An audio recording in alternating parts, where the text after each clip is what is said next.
Welcome back, everyone, to Fisher Field here in Newton for your Division II 8-man state title game. A beautiful day for football. It is sunny and 60 degrees and feels like 60 degrees, if not 65 here. Sweating a little bit in the press box, and you couldn't really ask for a better day of football in late November. And they're announcing their refs currently here at Fisher Field and about to start their starting lineups. And so we're going to give you those starting lineups as well, beginning with the Bulldogs of Osborne. Number 4, Mason Schur, the freshman halfback. We mentioned him in the pregame coverage. He's going to be one to look out for. Number 5, Darnell Holloway, the senior quarterback. Number 7, Von Stoll, the junior wide receiver. Number 8, Darian Holloway, Darnell's brother at the junior halfback. Number 11, Lee Carlin, starting on the offensive line. And Steele Walters starting at wide receiver as a junior. Cade Miller, number 18, he's going to be at end. He's a senior. And the number 59, Jordan Wary on the O-line, a senior as well. Now for your Hanover Wildcats, number 2, Carter Bruna. And let me know, ladies and gentlemen, and these are your defensive starters, as Coach Hoyer has done all season long. So your defensive starters for your Hanover Wildcats, number 2, senior Carter Bruna. Number 5, senior Dakin Stahlbomber. Number 9, senior Thomas Adkins. Number 12, senior Justin Nagali. Number 16, senior Kate Cohorst. Number 34, senior Pete Peters. Number 50, senior Gavin Prawley. And number 88, junior Jonah Weber. Those are your starting lineups for the Osborne Bulldogs and your Hanover Wildcats. Just under 10 minutes until kickoff here at Fisher Field in Newton. We're going to take another quick break, and when we come back, we're going to continue with your coverage. As a farmer trying to grow the best crop you can, we know you need top seed genetics, great weed control, and the nutrients to allow your crop to produce a high yield. Sump Ag is a farming business that understands the challenges you face daily to try to produce a crop. Let them help serve you on your farm to meet your needs with leading genetics, such as LG corn and their soybean lineup, quality herbicides, and advice to keep your fields clean, and fertilizer to maximize potential. Call or visit sumpag.com. If you're inspired to throw the best party for a friend, an anniversary, dinner for your employees, or any other special occasion that calls for delicious food, Ricky's Cafe in Hanover has you covered. They offer catering services in the entire KCLY listing area with competitive prices. Give them a call and see what's on the menu for your big event. Catering is a solution for feeding large groups of people, and Ricky's Cafe knows how to make mouths water. Ricky's Cafe in Hanover, catering to all your celebrations. During the holiday season, families gather around to stream Christmas movies, take family selfies, Snapchat kids singing carols, and Instagram their cookie recipes. That's all possible through your Blue Valley Wi-Fi network.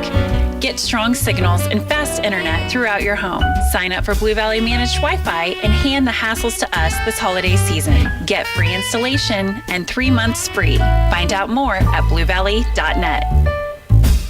Insuring the Heartland, the Dragaston Insurance Agency and Buckeye Insurance Group can assist you with the best price and product for today's farm insurance. Call the Dragaston Agency at 785-325-2263 and ask for Justin for your complete financial insurance analysis and quote. The Dragaston Agency and Buckeye Insurance Group provide quality products and service in today's market.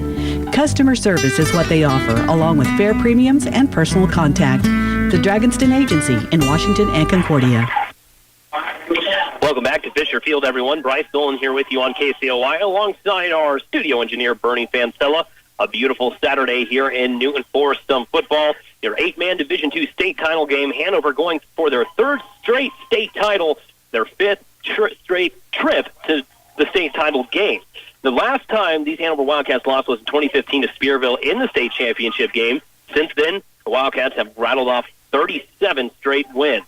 Now, they're just finishing up the starting lineups here. We gave you those before our last break. Head coach for the Hanover Wildcats, Matt Hoyer. Assistant coaches, Chris Beichman, John Bruna, with their managers, Noah Sedlicek and Brant Beichman. Looking over at the Osborne Bulldogs, their head coach, Brandon Weiss, their assistant coaches, Colin Reiner, Jason Knoll, and their managers, Ty McKeon and Dan Worley. Now, ladies and gentlemen, speaking with Coach Hoyer before this matchup this morning, this early afternoon, I was asking him, Coach, you've won 37 straight. You've won 2 state title games. It's easy to get complacent and feel comfortable in this setting, and that's a good thing to feel comfortable because that means you're going to be playing some good football.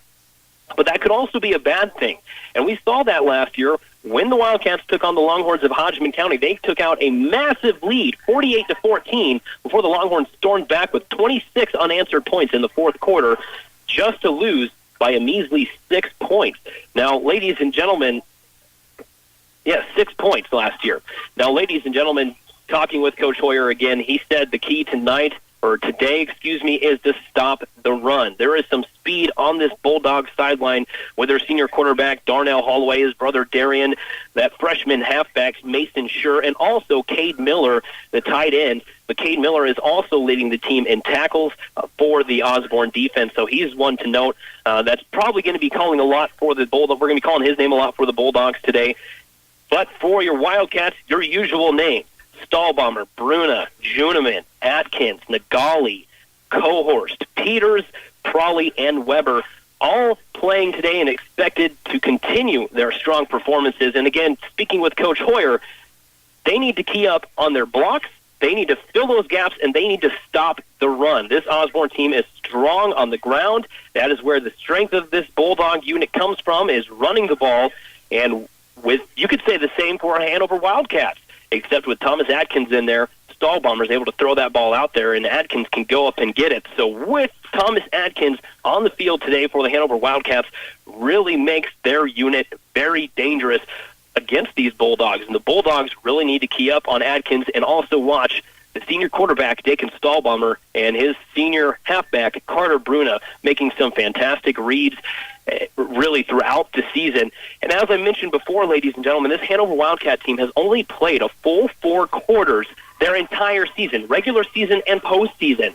Axtell was the only team to take them a full 4 quarters, winning 50-42. And then just last week, when they played Axtell again in another matchup, they were able to point them with 9 minutes and 12 seconds left in the fourth quarter. However, the Osborne Bulldogs haven't played a full 4 quarters all postseason either, rolling over the Dighton 9 just last week. Under 4 minutes to go before kickoff, they've done the lineups. The teams are warming up, and they're getting set to get on the field. They've already flipped the coin, and when we come back, we're going to be ready for kickoff here in Fisher Field. B&W Electric in Hanover provides every customer with outstanding electrical services. From rewiring jobs, installations, new construction, and even backhoe work, they are ready to tackle any project for your home or business. They also carry Rheem air conditioners and furnace units if yours needs replacing. With attention to detail and a sense of pride in their work, B&W Electric will complete any job with professionalism. Have them check your system and go with a Rheem AC or furnace for year-round comfort. Before a room can be decorated, furnished, or moved into, it must have a substantial floor. When chosen with care, the best flooring options will set the stage for many years of good looks, durability, and comfort. Wardcraft Home Store has a range of options for every room in your home. Look over the Mohawk carpet style choices or pick something out in a luxury vinyl that offers the look of tile or wood. See the quality flooring selection in stock at Wardcraft Home Store on the north side of the square in Clay Center.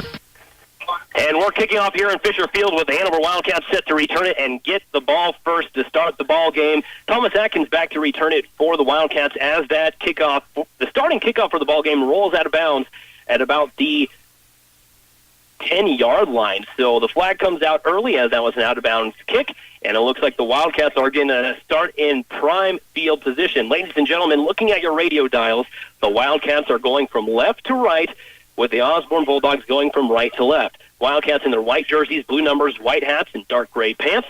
Bulldogs in their white hats, maroon and yellow jerseys, and maroon with yellow striped pants. And here we go, 1st and 10.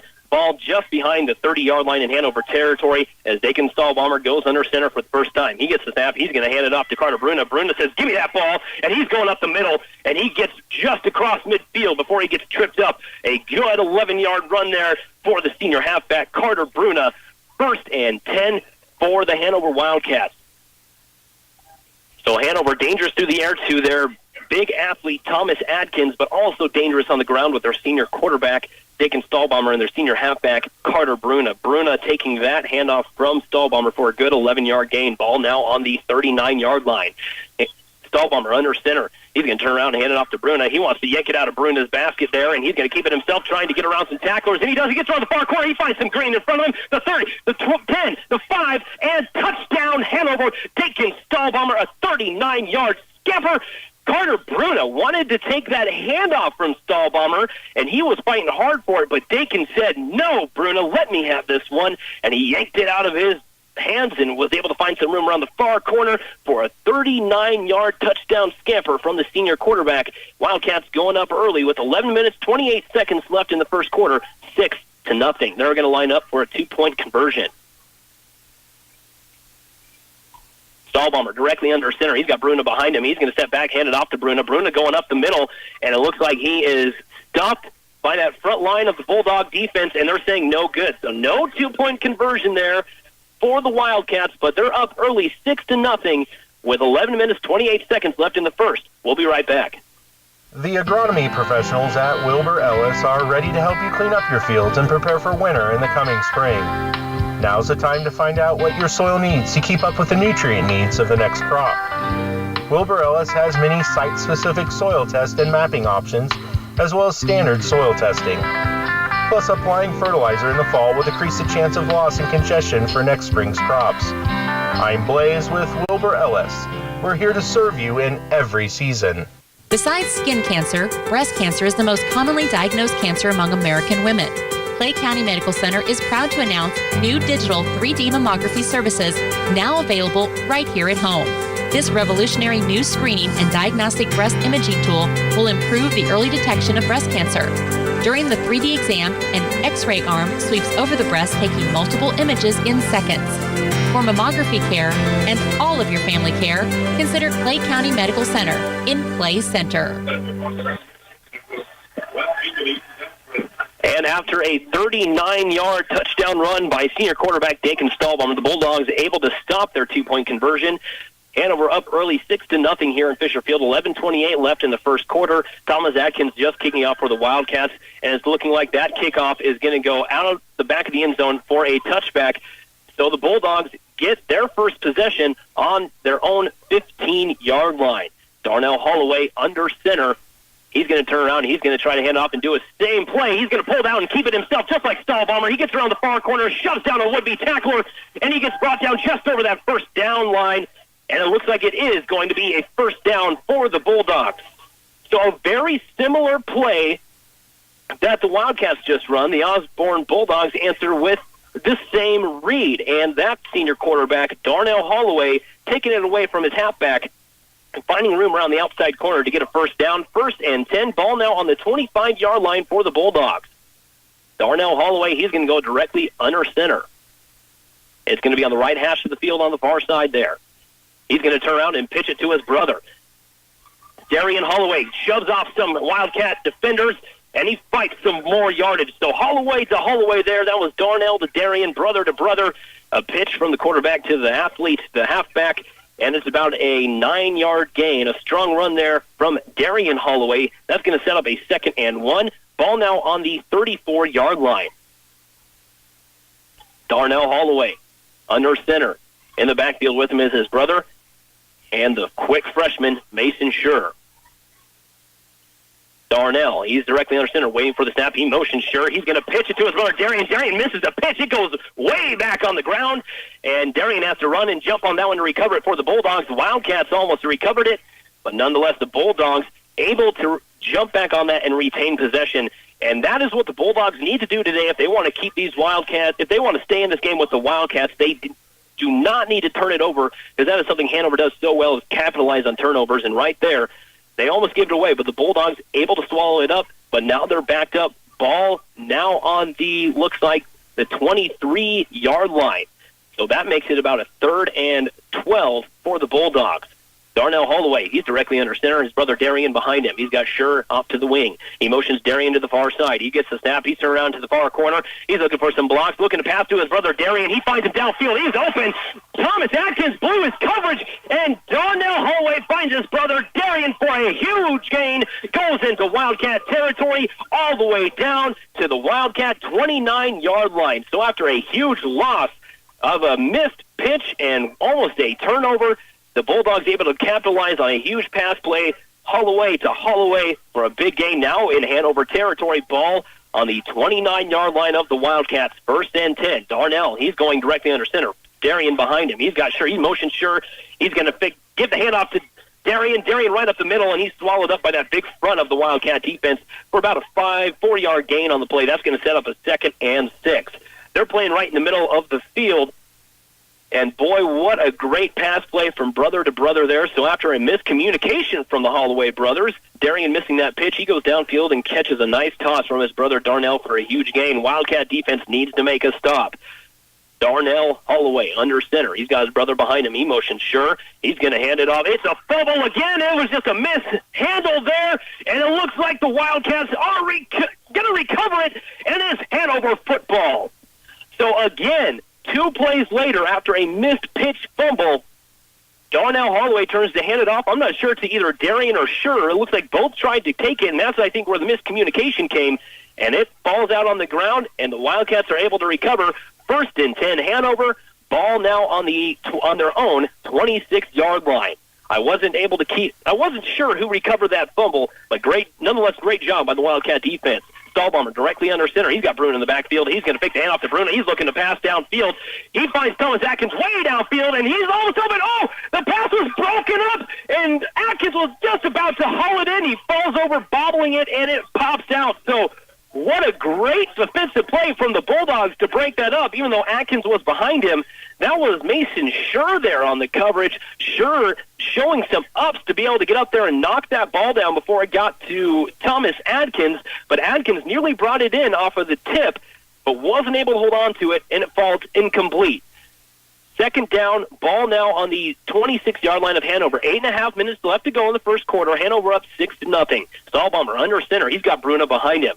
He motions Atkins up. Sorry, that's not Atkins. That's Schwartz. He motions Schwartz, and then he's going to hand it off at the middle, and he's swallowed up. There was nowhere to go there for the Wildcats as they bring down the senior quarterback, Staken Stahlbomber, after maybe a yard gain on the play. That's going to bring up a 3rd and 8. So after a broken play here, really, like I said, just maybe a 1 or 2 yard gain, the Wildcats are facing a long 3rd down. The clock is ticking. 8 minutes, 5 seconds to go. Up 6-0 here at Fisher Field in Newton. Wildcats now going from left to right, looking at your radio dial. Stahlbomber back in shotgun for the first time today. He's got Bruno to his right. He motions over Atkins. Atkins, he's going to take the handoff. He's back to pass. He finds Peters in the middle of the field. Peters, he goes over midfield for a nice gain for the Wildcats. Peters able to haul that in, the senior tight end for the Wildcats, and they are now in Bulldog territory. Ball on the 37-yard line. So the clock continues to wind down. 7 minutes, 40 seconds to go. Hanover's up 6-0, driving after a fumble recovery for the Bulldogs. And as I mentioned, ladies and gentlemen, that's something the Bulldogs can't do today against this Hanover unit. They must hold on to the ball, and it's a beautiful day, so the weather really isn't a factor when it comes to those turnovers. Stahlbomber directly under center. 1st and 10. He motions Atkins off to the side. He's going to give the handoff to Bruno. Bruno right up the middle. He sheds some tacklers, finds some room, and he's gone. The 10, the 15, the 10, and he's brought down in between the 10 and the 5-yard line at about the 8-yard line. Boy, what a strong run there from Bumbling Carter Bruna. And that's going to be another Wildcat 1st down. And it looks like they're going to mark him at the 9-yard line. So after a fumble recovery, the Wildcats knocking on the door once again of the Bulldog end zone. 6-0 early. Wildcats up big after a 39-yard touchdown run from their senior quarterback, Dakin Stahlbomber. Here we go. Stahlbomber goes directly under center. He's got Carter Bruna directly behind him. Atkins out to the far near side. He's going to pitch it to Bruna around the near corner here. Bruna trying to find some blockers, and he doesn't really get much yardage there, maybe about 3-4 yards on the play before he's brought down. So a strong run there on the outside by Carter Bruna. Wasn't much, but able to keep the ball going, and it's 2nd and goal. Ladies and gentlemen, couldn't ask for a better day for some football. I didn't think I'd say it, but I am sweating here at the end of November in this press box. It is a beautiful day here in Newton. 6.5 to go in the first quarter. Hanover up 6-0. Ball now on the 5-yard line. Taking a Stahlbomber, he's going to hand it off to Bruna. Bruna up the middle trying to find some room, and the Bulldog defense stuffs him. They maybe get a yard gain on the play. That's going to set up a 3rd and goal, and it looks like they're going to mark him down at about the 3-yard line. So, ladies and gentlemen, Stahlbomber airing it out a few times today, but really they've found success on the ground. And that 39-yard touchdown run from Stahlbomber at the beginning of the game, 32 seconds into the game, Carter Bruna didn't want to give up the handoff. He wanted to take it, but Stahlbomber's just said, no, give me that. He rips it out of Bruna's basket, takes it out of the far corner for a 39-yard touchdown run. Stahlbomber directly under center, and it looks like they're going to try to just go forward and get stuffed by that Bulldog defense. So they just try a quarterback keeper to try to get Stahlbomber in the end zone, and that Bulldog defense showing up strong and holding them to a 4th and goal. Ball now on the 1-yard line. It's in between the 1 and 2, so you can say the 1.5-yard line. 4th and goal, though. Let's see what Coach Hoyer draws up here on the board.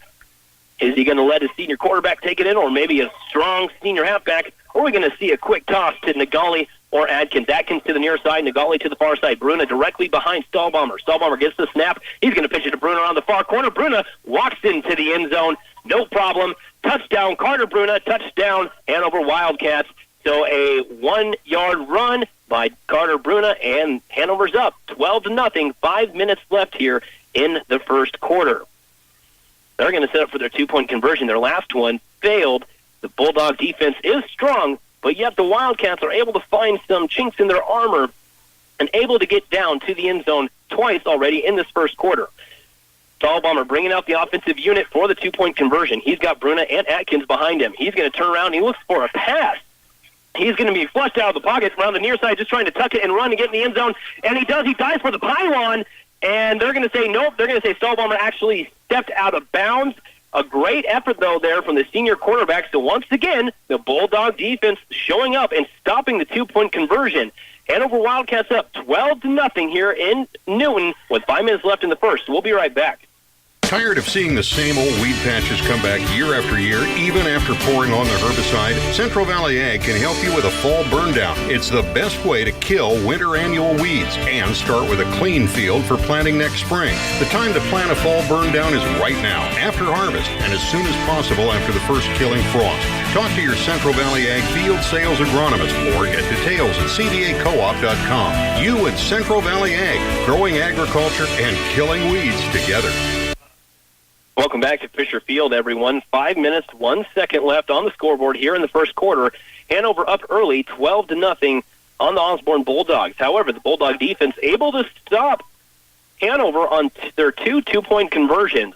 And this might make you raise an eyebrow. As you see last year, Hanover got up big, but Hodgman County was able to come back, and it really came down to the 2-point conversions. Let's see if Hanover can keep this lead. Adkins, he's going to kick it off. Goes all the way back to the end zone. Darian Holloway trying to haul that one in, but he's going to drop it, and it falls out the back of the end zone for a touchback. So 5 minutes, 1 second. Hanover up 12-0, And it looks like the Osborne Bulldogs are going to start with that touchback on their own 15-yard line. So the last time this Bulldog offensive unit came out, they had a great drive, even though there was some miscommunication between the Holloway brothers and a missed pitch that was recovered by the Bulldogs. They got it all the way down deep into Hanover territory before they fumbled it and turned it over. Let's see if they can get something here. Hanover defense looking to make a stop.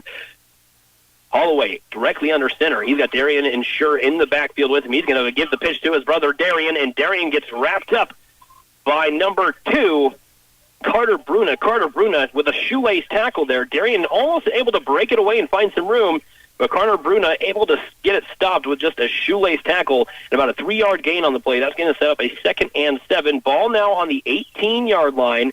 4.5 minutes to go. Hanover up 12-0. Darnell Holloway in directly under center. Schur and Darian behind him in the backfield. He's going to pitch it to Schur here on the near side, that was his brother Darian, and Darian is brought down in the backfield. A fantastic tackle there by the senior quarterback, Dakin Stahlbomber, making it happen on offense and defense. No gain on the play. That's going to be a 3rd and 7. Darian Holloway looking a little frustrated after Stahlbomber brought him down, and boy, howdy, I would be too, as if he would have broken that one tackle, there was nothing but open field in front of him. 4 minutes to go here in the first. Hanover up 12-0. 3rd and 7 for the Bulldogs.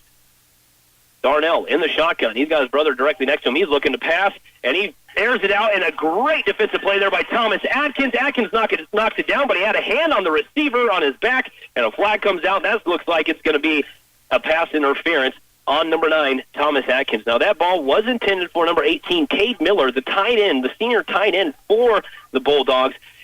And we're going to be calling his name a lot, too, not only on defense, but also on offense. And that pass was intended, again, for Miller. Atkins got a hand on his back, and looks like he probably pushed him to the ground as he tried to knock it away.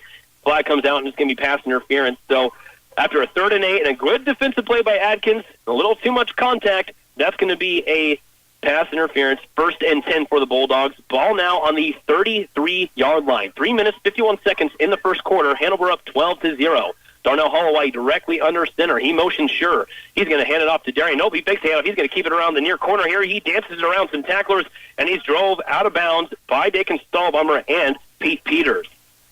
So a fake handoff there to Darian. Comes around the corner here, the senior quarterback, and he gets a good 6-yard gain for the Bulldogs. That brings up a 2nd and 4.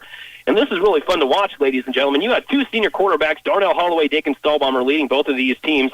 And, boy, we got some athletes on the field today here in Newton. Darnell Holloway directly under center. Sure and Darian in the backfield. He motions Sure. Darian directly behind him. He's going to pitch it to Sure to the outside. It's going to find some room. Sure. He finds some room around the corner, and he gets a first down, but he is brought down by Carter Bruna, but not until he gets a first down well into Hanover territory. So 1st and 10, that ball now goes to the 32-yard line of Hanover. So from their own 33-yard line now to the Wildcat 32-yard line, crossing over into Wildcat territory. 1st and 10. Let's see here what Coach Brandon Weiss draws up here for this 1st and 10 now in Hanover territory. The last time the Bulldogs were in territory today, they turned it over. They need to hold on to it. Darnell directly under center. He motions Sure. Darian's directly behind him. He's going to keep it, follow Darian around the near corner and find some blockers, and he's going to be hit hard by Dakin Stahlbomber low. Stahlbomber with the tackle there to stop him, but not until he gets a good 7-yard gain on the play. That's going to set up a 2nd and 3.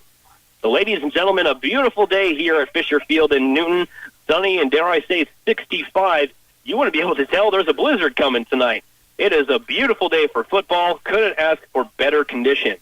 After that big run there by the Bulldogs, that's going to be a 2nd and 8 ball, or 2nd and 2, an 8-yard run ball on the 24-yard line. Darnell, he's going directly under center. His brother Darian behind him. He got Sure on the far side there. He motions him across the near side. He's going to head off to Darian up the middle. Darian met immediately by that big front of Hanover, brought down by Pete Peters. Carter Bruna with the initial contact.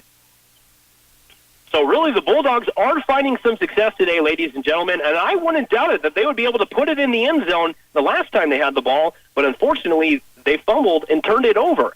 So let's see if the Hanover Wildcat defense can get a stop here and keep that goose egg on the scoreboard. Darnell directly under center. He's got Darian behind him who motions Sure. He's going to hand off to Sure up the middle. Sure trying to find some room. He finds a hole after a couple of yards, and he's brought down by Gavin Prawley and big Jonah Weber. So about a 5-yard gain there from the freshman halfback. 4-yard gain sets up a 2nd and 6. Ball now on the 16-yard line. Like I said, ladies and gentlemen, the Bulldogs had a chance. They were driving on this Wildcat defense, but they fumbled it. Let's see if the Wildcats can get a stop here deep in their own territory. Darnell, he motions Sure. He's going to fake the handoff to Darian, and he's going to try to go up the middle, but he slips, and then he's brought down by number 8, Tegan Schwartz. So Schwartz coming up and making the tackle there for the Wildcat defense, but really Darnell kind of took himself out of there. Looks like he slipped and fell down. Maybe a yard gain on the play. 3rd and 6, ball on the 16, so no gain on the play. 3rd and 6 for the Bulldog offense. Wildcat defense trying to get a stop here. Last time they were able to get a turnover. Bulldogs trying to get on the board. Darnell directly under center. He motions Sure again. He's going to fake the handoff to Sure. He drops back to pass. He finds some room around the far corner, and he does. And that looked like Thomas Atkins trying to come up and make the tackle. Darnell is going to jump over him for a couple more yards. A good move there by the senior quarterback on Thomas Atkins. As you know, Atkins, a very good athlete for this Wildcat team, made an impressive play, came up to make the hit, and really saved a first down run. So Darnell Holloway trying to find the corner there on the outside to get a first down, but Atkins able to come up and make a good play and force him out of bounds for a 4th and 2. And the clock is at 1 minute and 20 seconds. 12-0, Hanover up on Osborne. Here we go. Bulldogs out of the huddle. Hanover's crowding that line. They want to turn over on downs. But Coach Weiss doesn't like what he sees, and so he calls a timeout, and so are we. 1 minute, 14 seconds left in the first quarter here. Hanover up early, 12-0.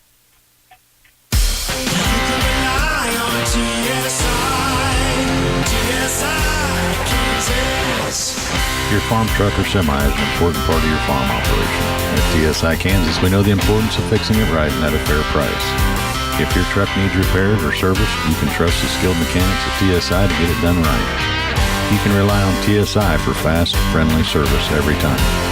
Call today at 785-632-5183. Back here in Newton at Fisher Field, the sun is gleaming off the river. It is a beautiful day for football here on this football Saturday in your 8-man Division II state title game.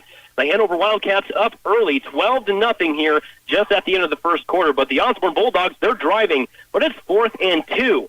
Coach Hoyer building up that front line there, looking to stuff the Bulldogs and stop them and get a turnover on downs. The first time the Bulldogs were on offense, which was the last time they were on offense, they got nearly to where they are now. The ball is on the 12-yard line of Hanover, but they turned it over, and the Wildcats were able to scoop that up and turn that into another 6 points. So if Osborne can hold on to the ball, they might be able to get on the board here. But the Wildcat defense crowding that line of scrimmage, 4th and 2. Darnell Holloway directly under center. He motions sure. Darian behind him. He's going to pitch to Darian around the far corner. Darian finds some room, and he jumps up to try to get some more room, and he goes airborne. His feet actually went over his head as Darian landed, and the ball came popped out, but they're going to mark him down, and that's going to be enough for a first down. So after a timeout from Coach Weiss for Osborne, he dialed up exactly what he wanted to do.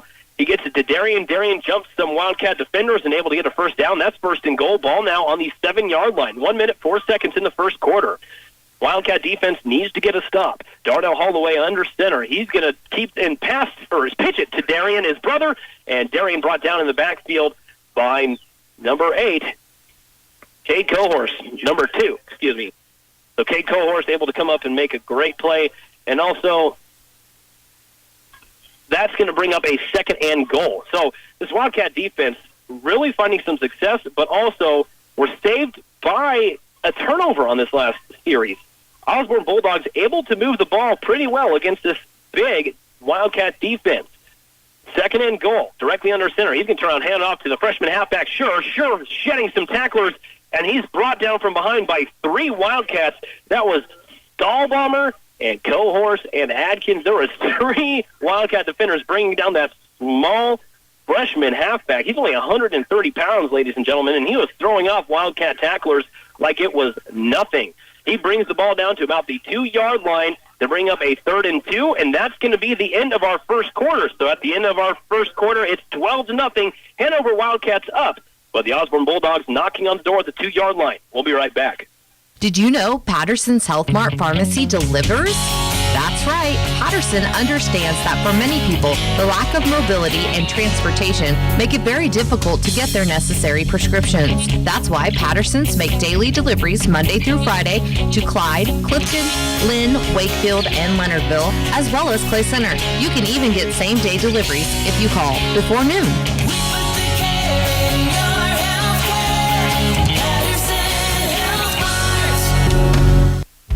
Many seed companies claim to offer the latest genetics, but how many have tested those genetics in soils just like yours? The Oldie Seed Know to Grow research program has fully tested the latest seed genetics in soils that are right in your neighborhood. The Oldie Seed Know to Grow program can recommend the best performing hybrids from technologies like Enlist, Extend, and LibertyLink that will optimize the yield and profit of every acre on your farm. Contact Oldie Seed today. And here we go into the second quarter. 12 minutes up on the scoreboard. Hanover up early in this ballgame, 12-0. And the Osborne Bulldogs really finding some success moving the ball in the Hanover defense. Their last series ended in a fumble, and they turned it over. This time they were able to hold on to it. Now they're on the 2-yard line, 3rd and goal. Darnell Holloway directly under center. He motions sure. He's going to turn around, and he's going to keep it himself, trying to find some room around the far corner. And it looks like he's going to dance right inside that pylon. Number 21, Colin Juneman, couldn't quite get there to force him out of bounds, and that's going to be a Bulldog touchdown. So 11 minutes, 55 seconds into our second quarter. The ball on the 2-yard line. The Bulldogs able to capitalize on short field there and get 6 points to cut this Hanover lead 12-6. Ladies and gentlemen, if you're just joining us, Hanover scored twice early in the first quarter. Both 2-point conversions denied by the Bulldog defense. Let's see if the Wildcat defense can do the same. Holloway, under center. He motions sure. And it looks like a flag comes out. Might be offsides or false start. Let's see what they mark here.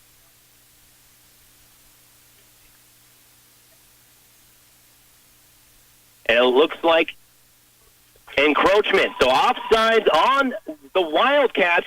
That's going to shorten a 2-point conversion field even shorter for the Bulldogs. Let's see if they can capitalize. Darnell Holloway calling his huddle. He's now got half the field he did. Ball about on the 1-yard line for this 2-point conversion. The Wildcats defense needs to get a stop. It looks like Darnell's turned around and talked to his brother Darian. He's going directly under center. He's got Scher to his right. Darian directly behind him. He's directly under center. Motion Scher. He's going to turn around and pitch it to Scher. Scher following Darian around the near corner, and it's blown up by Thomas Atkins and Pete Peters of that Wildcat defense, and they deny him their 2-point conversion. So 3 touchdowns today between these two teams, 3 denied 2-point conversions. A great football game here at Fisher Field. 11 minutes, 55 seconds left in your second quarter. Hanover 12, Osborne 6. We'll be right back. Farming and ranching isn't just your livelihood, it's your life. No one understands that better than Farm Bureau Financial Services. As the #1 farm insurer in Kansas, we offer comprehensive coverage that protects your farm and ranch, machinery, livestock, and so much more. We make it simple to get customized coverage in one policy with one premium and one deductible when you need it most. Contact Farm Bureau agents Justin Tadman and Michael Hodges in Clay Center to learn more about smarter insurance for agriculture. Farm Bureau Property and Casualty Insurance Company, Western Agricultural Insurance Company. Welcome back to Fisher Field, everyone. If you're just joining us, what the Hanover Wildcats need to do today is stop the run of the Bulldogs, and they have not been able to do that. Osborne really finding some success on the ground against this Wildcat defense, and on their first offensive series, they were driving against Hanover, but they fumbled it. They actually fumbled twice on that series, but recovered the first one. Hanover able to recover the second fumble, and they were able to drive down and put in another touchdown. So really both defenses having some trouble here today, but after an encroachment call and a 2-point conversion, Osborne got half the field for their 2-point try, but it was stuffed by the Wildcat defense. We're 12-6 here in the second quarter. Thomas Atkins sets a return for the Wildcats. He gets the ball. He's at the 20-yard line trying to find some room, and he gets back a couple of yards, maybe about the 18. And it looks like number 24 there, Reagan Bales, came in and had quite a shot on Atkins, but it didn't look like he meant to. It was a little helmet-to-helmet there. He kind of went over to Atkins, gave him a little pat on the back, and apologized for that there. Because Atkins was already on the ground, and it looked like he came in and kind of just nailed him with his helmet into Atkins' helmet. And those are the kind of hits that you're seeing in collegiate level, even at that pro level, that they're really calling to really keep these players safe on the field. So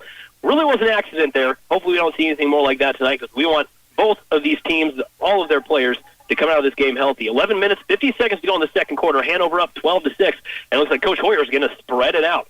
Stahlbomber, he's going to be in a shotgun. He motions Atkins to the near side, fakes the handoff to Atkins. He's going to run it around the far corner there, and he finds some room for about a 5-yard gain. Follows Bruno around the far corner, and that's going to set up a 2nd and about 5 for the Wildcat defense. 11 and a half to go here in the second quarter. A beautiful football Saturday here at Fisher Field. 2nd and 5, ball now on the 23-yard line of the Wildcat defense. Wildcat offense, Hanover in their white hats, white jerseys with blue numbers and dark gray pants. Osborne Bulldogs in their white helmets with their maroon jerseys and maroon pants with yellow numbers and stripes. 2nd and 5 after a Stahlbomber keeper and run around the far corner. 11 minutes left to go in this second quarter. Stahlbomber in the shotgun. He gets the snap. He's going to pass to Carter Bruno on the near side here. Bruno trying to make some tacklers miss, but as he usually does, he drags him down with him and gets a good gain on the play. That's enough for a first down. A 6-yard catch there by Carter Bruno. And expect to hear his name a lot, as we do every time we call this team. Carter Bruna, Dakin Stahlbomber, quite the duo in the backfield for the Wildcat offense. Really hard to defend against a strong halfback like Carter Bruna and a very football-smart senior quarterback, Dakin Stahlbomber. But you're really seeing a very similar offense between both of these teams. Both teams really keying in on their halfback and their quarterback, the pair of Holloway brothers for the Osborne Bulldogs. Stahlbomber, he's in a shotgun. He's got two receivers to his far side, one spread out to the near far side, and Atkins on the far end of the field. He catches the ball, comes back all the way to the near end of the field, touches some tacklers at the 20, the 15, 10, 5, and he's brought down just inside the 5-yard line. They're going to mark him down at the 5-yard line. Thomas Atkins showing off his athleticism. He was spread out to the far side of the field, and Stahlbomber had three receivers to the near side. Looks like it was a design screen, and most of the defense was to the near side of the field, but he passes it over to Atkins. Atkins bringing it across the field all the way down not quite inside the 5-yard line. They're going to mark him at the 5. So a huge gain there from the Wildcats. A great toss to Thomas Atkins. First and goal on the 5-yard line for the Wildcats. Stahlbomber, he's going to get the shotgun snap. He's following Bruno around the far corner, and he goes in the end zone untouched. Touchdown, Dakin Stahlbomber. So after a 2-yard touchdown run from the senior quarterback for Osborne, a 5-yard touchdown run from the senior quarterback of Hanover. 10 minutes, 22 seconds in the second quarter, 18-6. Hanover up in this ball game. Really seeing a lot of athleticism through both of these quarterbacks on both of these teams, and it really is fun to watch, ladies and gentlemen, as this Hanover team is set to go for 2 points here. Stahlbomber bringing his offensive unit up to the line and ready to go. Stahlbomber has got Atkins spread out to the far side. Bruno directly behind him. He pitches to Bruno. Bruno trying to get behind Jonah Weber and finds some room to get that 2 points. And he tries to get to the goal line, and he gets hit hard by the Bulldog defense, but not until he breaks the play with the ball, and that's a good 2-point conversion. So after 3 touchdowns, 2 failed 2-point conversions, Carter Bruno fought to get those 2 points, and that conversion is good. And with those 2 points, Hanover goes up 20-6. Just under 10.5 left here in the second quarter. We'll be right back.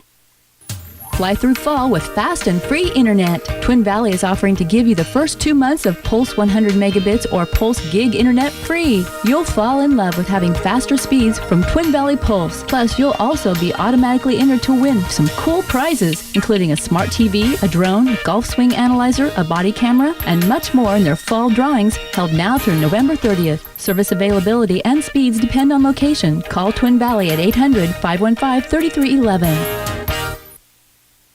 Welcome back to Fisher Field, everyone. Bryce Nolan here with you on KCLY, along with our studio engineer, Bernie Fancella, for your 8-man Division II state title game. Hanover Wildcats taking on the Bulldogs of Osborne.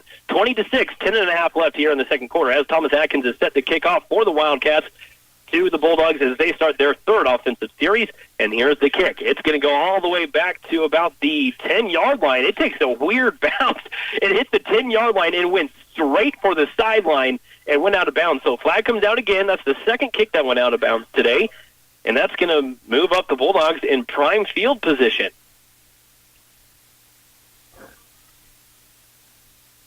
Oh, and it looks like they're actually going to re-kick that one. It's going to be assessed on the kickoff. So they're moving back the tee for the Wildcats. And Thomas Atkins is going to be able to kick this one off again. But now they're backed up. They're kicking off from their own 25-yard line. Usually it's from the 30. So here we go. Thomas Atkins back to kick it off for the Wildcats. Let's see if he can keep this one in bounds and put them back deep in their own territory. The kick is up, a big deep kick all the way back to the goal line. That's caught by Darian Holloway. Darian trying to find some room around the near corner, and he's brought down by the shoelaces by number 6, Jacob Clipp. So Jacob Clipp with really a good tackle there around the legs as Darian had about 5 more 10 yards before meeting another Wildcat defender. And Clipp able to stop him, pinning them at about their own 22-yard line. So after the kick out of bounds, this is about as good as you would hope for Hanover to get for field position after that penalty, as the Bulldogs set up their offensive unit on their own 22-yard line. Darnell directly under center, Darian directly behind him. Sure, off to the side here, he motions Sure. He's going to hand off to Darian up the middle, and Darian is met immediately by number 12, Justin Nagali. So Nagali coming up and making a great hit there for the Wildcat defense and stuffing Darian just over the line of scrimmage. Maybe a yard gain on the play, if that.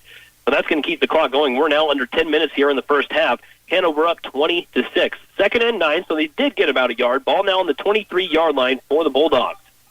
Darnell, he's going to go directly under center in the same formation. Darian behind him. He's got Sure to his right.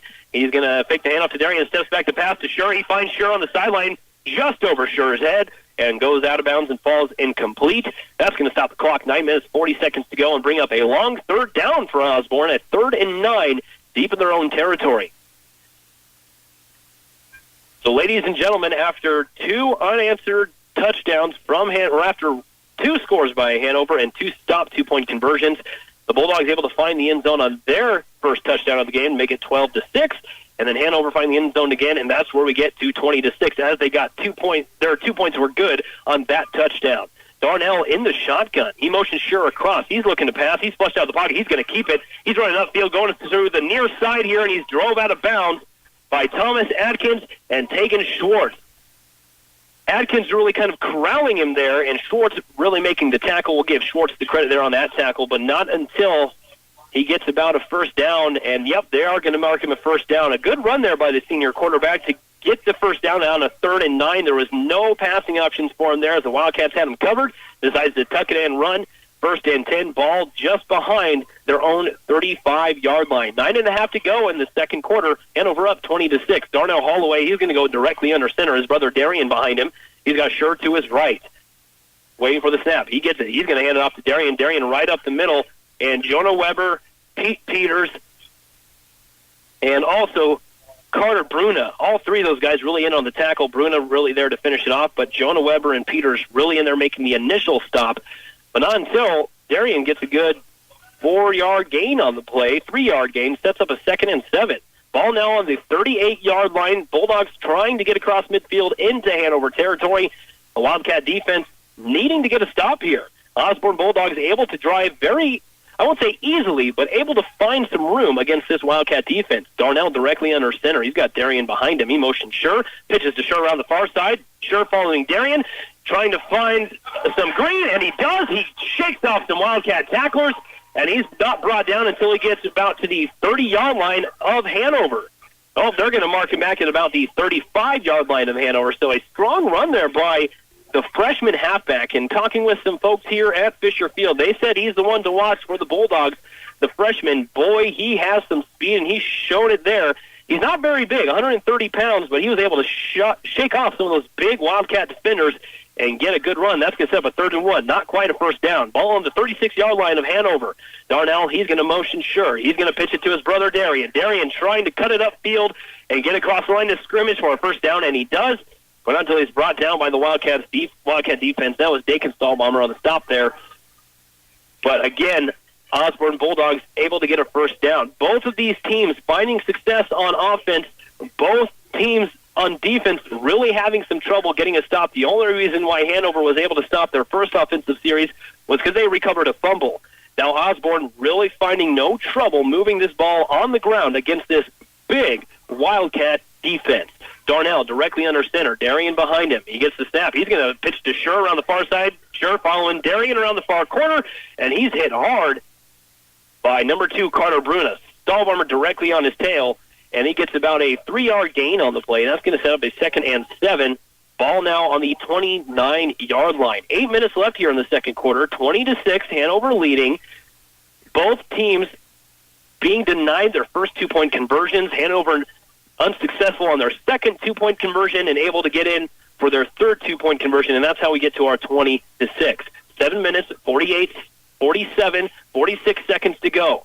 2nd and 7, ball on Hanover's 29-yard line. Darnell in directly under center. He's going to get snapped, fake the pitch to Darian. He's going to keep it around the far corner. He finds some room. Lisa would-be tackler, and boy, howdy, what an athlete they have under center there for Osborne. And a whole bunch of flags come out, and Darnell Holloway jumping over a Wildcat would-be tackler, but then just getting nailed when he comes back down to the turf. And I'm not sure what the flags are. Might be a helmet-to-helmet contact or even a hold. Let's see what the white hat official calls for us here at Fisher Field. Making his way to midfield to make the call. And here it is. It should hurdling call. So you can't do that. As impressive as it was for Darnell Holloway to hurdle that Wildcat tackler, you can't do that. And so the flags come out, and what really was a great athletic play from Darnell Holloway gets brought back to almost midfield, ball at the 38-yard line of Hanover. 2nd and 7 now, 2nd and 17 now for the Bulldogs. Holloway directly under center. He's going to pass it to Darian, his brother. He finds some room around the near corner here, finds a blocker, cuts it upfield, and he is lifted off his feet by Dakin Stahlbomber. Stahlbomber making the hit, and he gets brought down, but not until they basically gained back the yardage they lost after that penalty when Darnell hurdled. That would have been tackler, but that sets up a third down and manageable for the Bulldog offense. 3rd and 3, ball on the 25-yard line. The Wildcat defense needs to get a stop here. We need to see some penetration from Weber, Gavin Frawley, Pete Peters. We need to see these guys come in here, and it looks like number 16, Kate Cohorst, up on the end there on the front line for the Wildcat defense, needs to get and make some penetration. Darnell Holloway, he's going to keep the snap, and he's going to find some room around the far corner, dances around some Wildcats, and Dakin Stahlbomber laying the boom, knocking him out of bounds, but not until he gets inside the 10-yard line. So a big scamper there from the Bulldog quarterback, and that's going to set up a 1st and goal for the Bulldogs on the 7-yard line. 6 minutes, 47 seconds to go. 1st and goal on Hanover's 7-yard line. The Bulldogs knocking on the door once again. 20-6. Both of these defenses finding trouble here at Fisher Field. Holloway directly under center. He motions sure. He's going to fake the pitch to give the pitch to Darian, his brother, going straight up the middle there, and he's met by a group of Wildcats as he's brought down after about a yard or two gain on the play. And it looks like we lost a helmet here for Hanover as the whistles come in as he goes up. Big Jonah Weber lost his hat on the play, so he's got to sit out until he can get that puppy back on. I see him going to the sideline now. He's walking with his helmet off. I wonder if he's injured. He's sitting down. I don't know what's going on. Hopefully he's okay. Sitting on the bench now, Jonah Weber, after his helmet popped off. Maybe he's a little shaken up on the play, but nonetheless, second and goal on the 3-yard line. Darnell directly under center. He's going to pitch to his brother Darian. Darian following the freshman Sure, and he's brought down by Thomas Adkins just over the line of scrimmage, maybe a yard gain on the play. Adkins really making some noise there on the defense for the Wildcats. Well, this Wildcat defense having some trouble trying to stop this Bulldog offensive unit. Not really sure what happened to Big Jonah Weber. He's still sitting there over there on the bench with his helmet off. He's getting checked out by coaches. He didn't look too happy. Hopefully he comes back in, and we wish the best for him. 5 minutes, 49 seconds to go. Darnell Holloway under center. He talks with his brother Darian, who's directly behind him. He's got Sure to his right. He's going to motion Sure over to the far side. He's going to hand it off to Darian up the middle. Darian trying to get across the goal line, and he does. And that is a 1-yard touchdown run by Darian Holloway to cut this Hanover lead 20-12. So after Big Jonah Weber got his helmet ripped off last play, he made his way to the sideline and sat himself down on the bench. So I'm not sure he's too banged up, but he didn't look happy as he's still getting checked out by the staff of Hanover. 1-yard touchdown run by Darian to cut this Hanover lead 20-12, 5.5 to go here in the second quarter.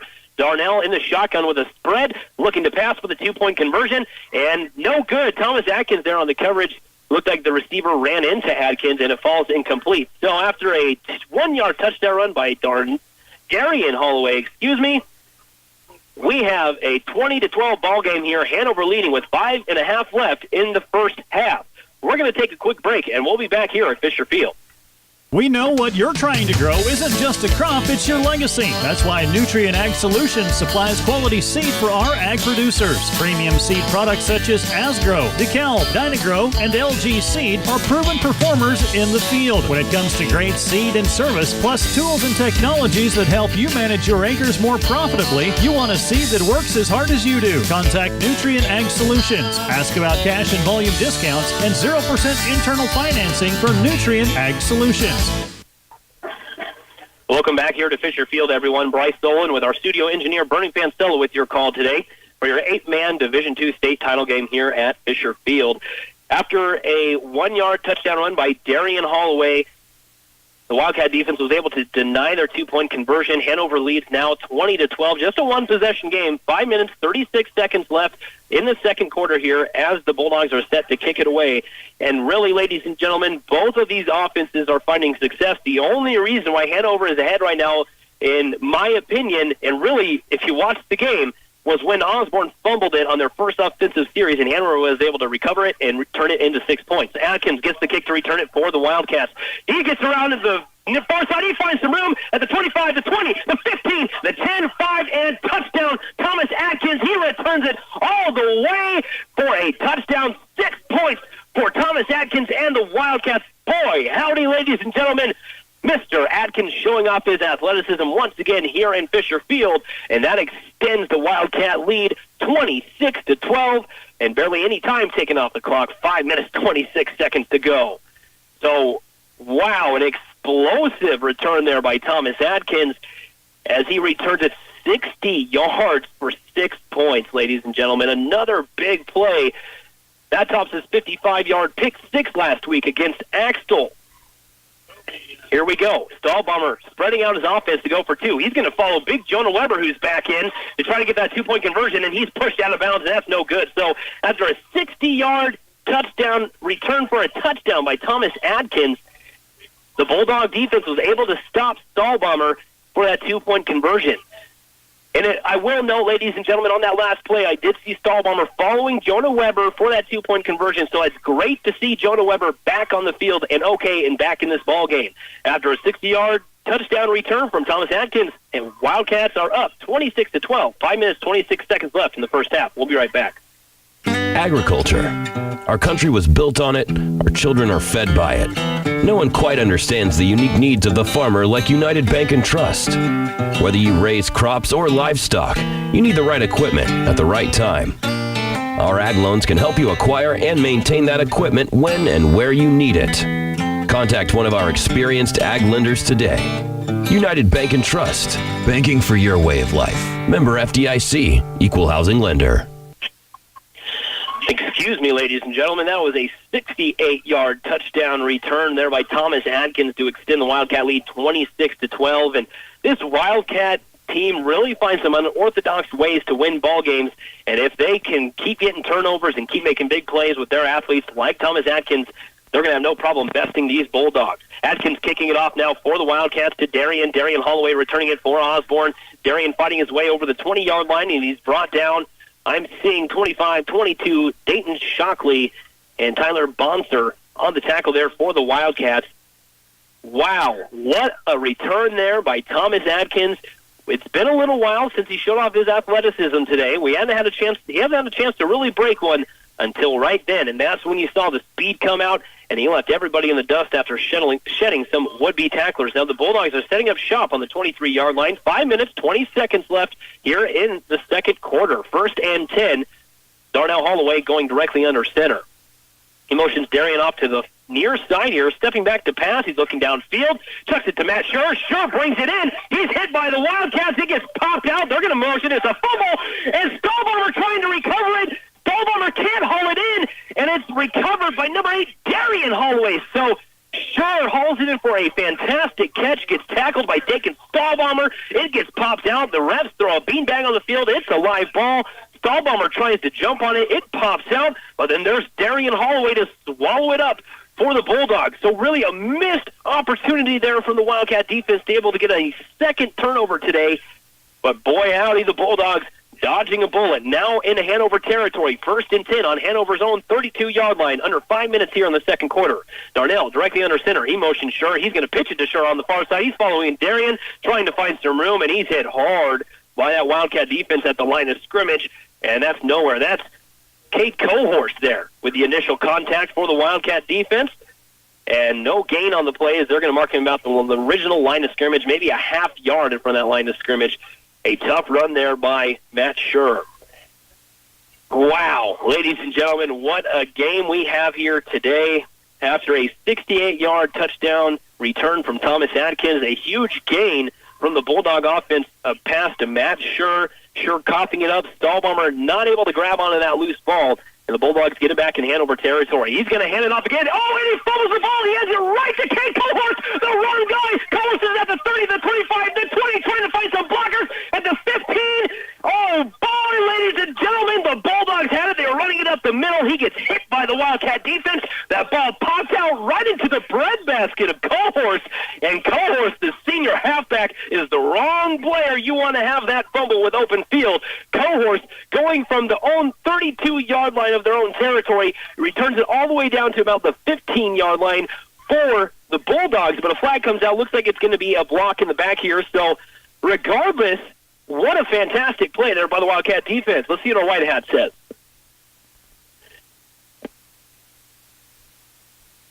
All right, so as expected, a block in the back on the Wildcats after a fumble that was essentially a pitch to Cade Cohorst.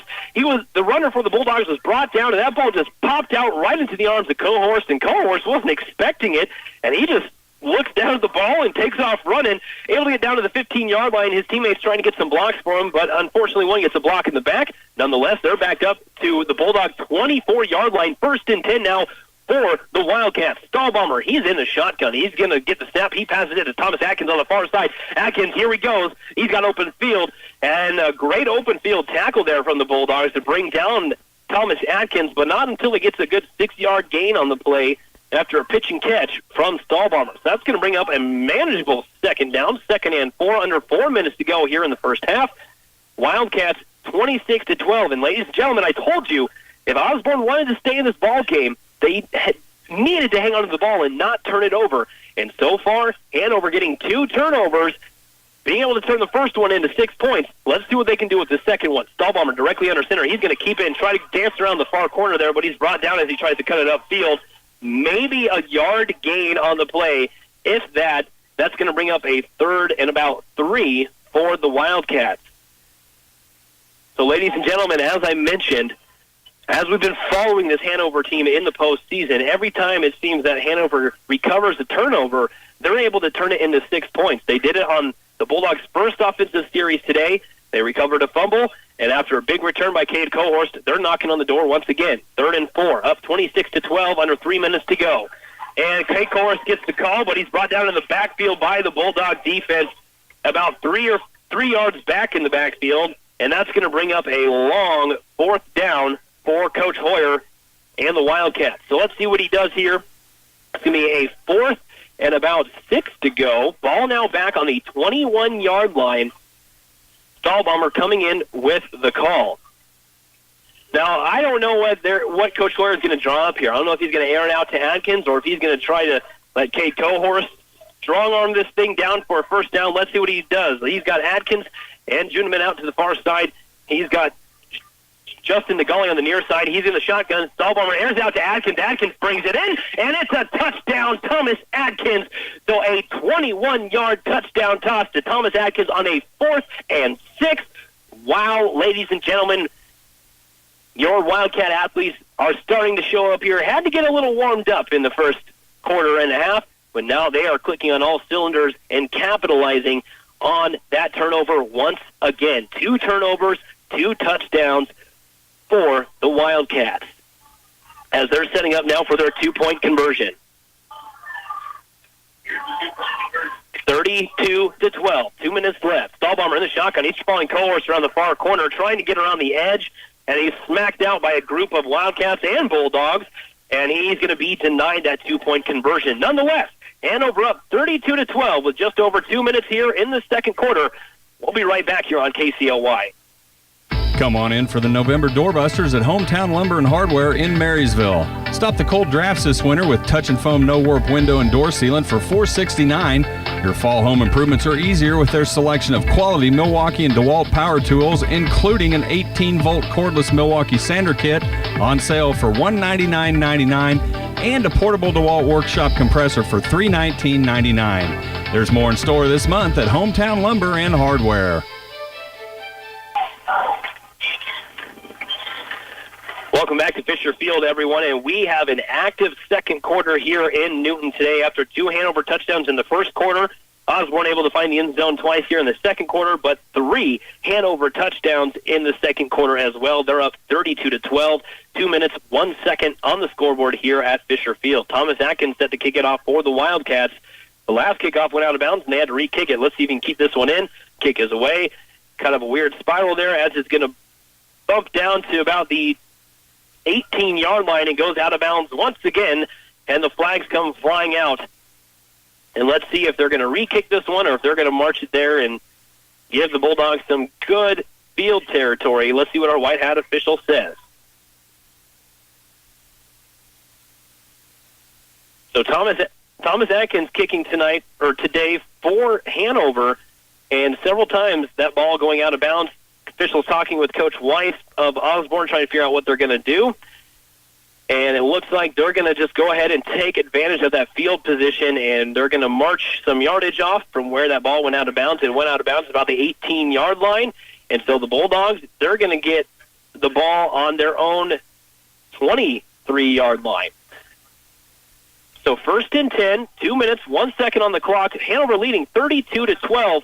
And really, Hanover getting a test today. The Osborne Bulldogs have been able to move the ball very well on offense, and the Wildcats having trouble stopping them. And the only time they're finding success in stopping the Bulldogs is when they get a turnover. And that looks like Darnell Holloway, he's going to keep that snap and run up the middle and get brought down after a 5-yard gain on the play. So again, ladies and gentlemen, about a 6-yard gain, second and about 4, under 2 minutes to go here in the first half. So ladies and gentlemen, these Bulldogs are playing the Wildcats tough, but it's the turnovers that are really doing it for them. As we said, they need to hold on to the ball because Hanover is really good at capitalizing off of turnovers. Here we go. Darnell Holloway, he's in the shotgun. He's got his brother directly behind him. He's going to get the snap following Darian around the near corner here. Darnell shakes off some Wildcats. Big Jonah Weber brings him down, but not until he gets a first down. 1st and 10 for the Bulldogs, now on the 36-yard line. Still in their own territory, 1 minute, 21 seconds here. They're going to start the clock once they get the chain set. 1 minute, 20 seconds to go. Bulldogs need to hurry up a little bit here if they want to try to get into the end zone. I think they have a timeout or 2 left, so they can stop the clock. Coach Weiss can stop the clock before the end of this half, but preferably they would like to see the end zone before halftime.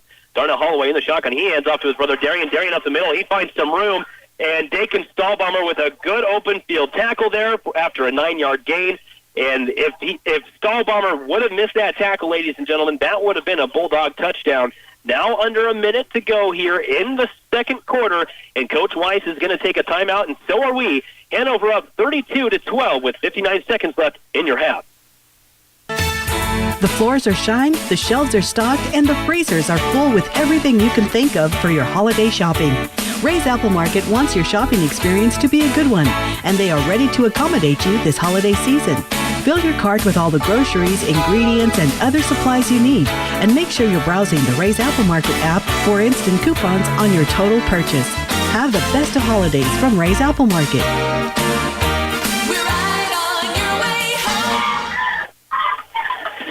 Welcome back, everyone, to Fisher Field after a second Bulldog turnover. The Wildcats are able to find the end zone once again, and we have seen that time and time again in this postseason. Hanover able to capitalize on those turnovers. Now, at the beginning of this ball game, Osborne started on offense, and they got 59 seconds left to find the end zone. Now just inside Hanover territory, ball on the 36-yard line. They're trying to get to the end zone before half because Hanover is going to come out in the third quarter and start with the ball. Holloway, he's in the shotgun. He's got 2 spread to his far side, one in the near. He motions sure across. He's stepping back to pass. He finds open field in front of him. He's just going to tuck it and run. He gets around Carter Bruna, and he's forced out of bounds there by Cade Cohorst. And Darnell Holloway dances around some Wildcat defenders and is able to get out of bounds and stop the clock. That's exactly what the Bulldogs needed right there. They needed that clock to be stopped with only 51 seconds to go as they're trying to get some more points on the board before the end of this half. Osborne started with the ball, so Hanover will come out in the third quarter and be on offense to start the second half. 32-12, Hanover up here. And really, if Osborne didn't have the 2 turnovers, it would be a much closer game. Nonetheless, 51 seconds, 32-12, 1st and 10, ball now on the 19-yard line of Hanover. All the way, he's in the shotgun. He's backing up, looking to pass. He finds a target downfield, and it's going to be intercepted by the Wildcats. Brought back by Dakin Stahlbomber. Stahlbomber at the 20, the 25 to 30, stays on his feet, the 40, the 35 to 30, 35, 20, 20, 15, 10, 5, touchdown, Dakin Stahlbomber. He does it on offense, he does it on defense, and he takes it away for a pick 6, but there's a flag on the field, and it's probably going to be a block in the back. And once again, what could have been a returned touchdown on a turnover. It's going to be called back, but nonetheless, the Wildcats are going to get the ball with about a half a minute left before halftime. So Darnell Holloway trying to air it out and find his teammate in the end zone to get a touchdown before the end of this half. Dakin Stahlbomber hauls it in, is almost brought down, puts down a hand, regains his balance, and he's back on his feet at 40, the 35 to 30, 25-20, 15-10 touchdown, but we got to flag it at about the 20-yard line. And with that block in the back, let's hear what our White Hat officially says.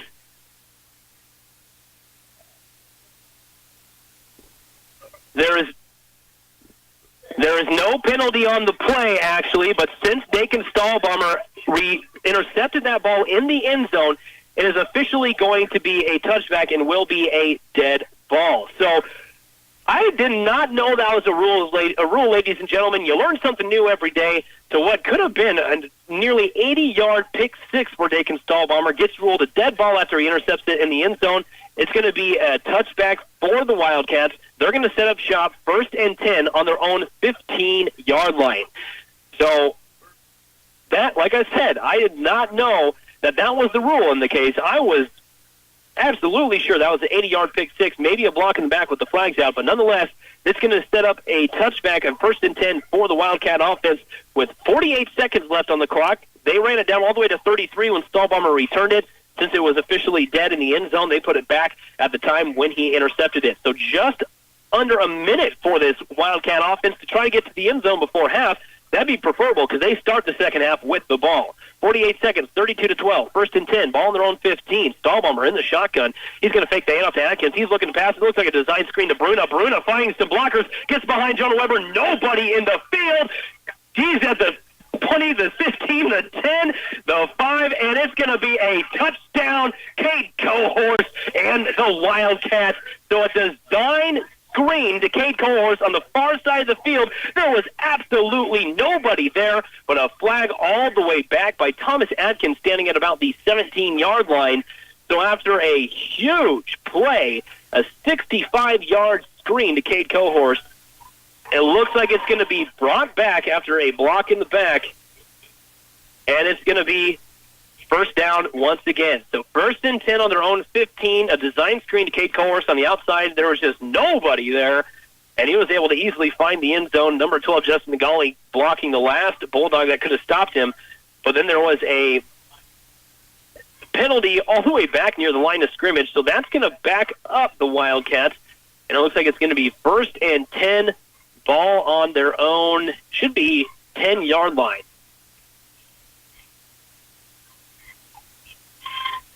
So it's going to be first and about 16 and a half to go.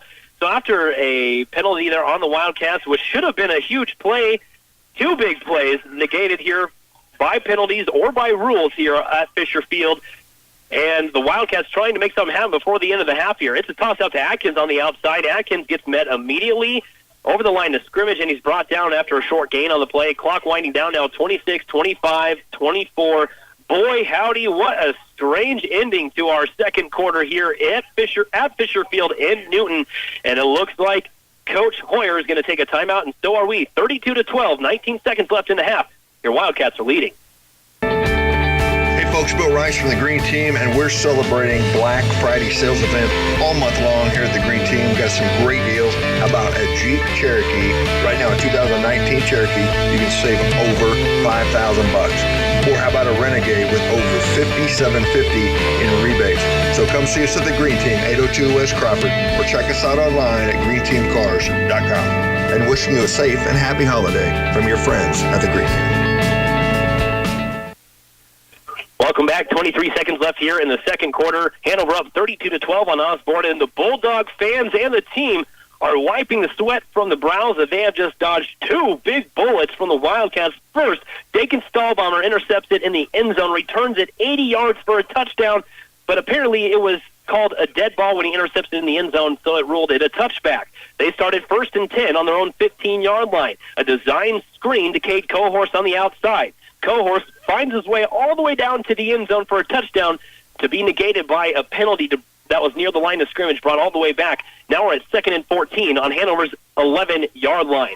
Stahlbomber, he's going directly under center. He's got Bruna behind him. Atkins to the near side here. Stahlbomber doesn't like what he sees. It's a Wildcat to Bruna. Bruna tosses it to Atkins. Atkins looking for Stahlbomber downfield. It looks like he wants to pass it. Atkins flushed out of the pocket trying to find some blockers and run around the near side here. He finds the corner, and he's going to be brought down just over the line of scrimmage. And I don't know why Atkins didn't air it out for Stahlbomber. Dakin was wide open on the far side of the field, but Atkins decided to try to make something of it and dance around and get a run and come down the near side here, but a penalty flag comes out. Looks like it's going to be a holding call on the Wildcats. So penalties killing the Wildcats today, and turnovers killing the Bulldogs.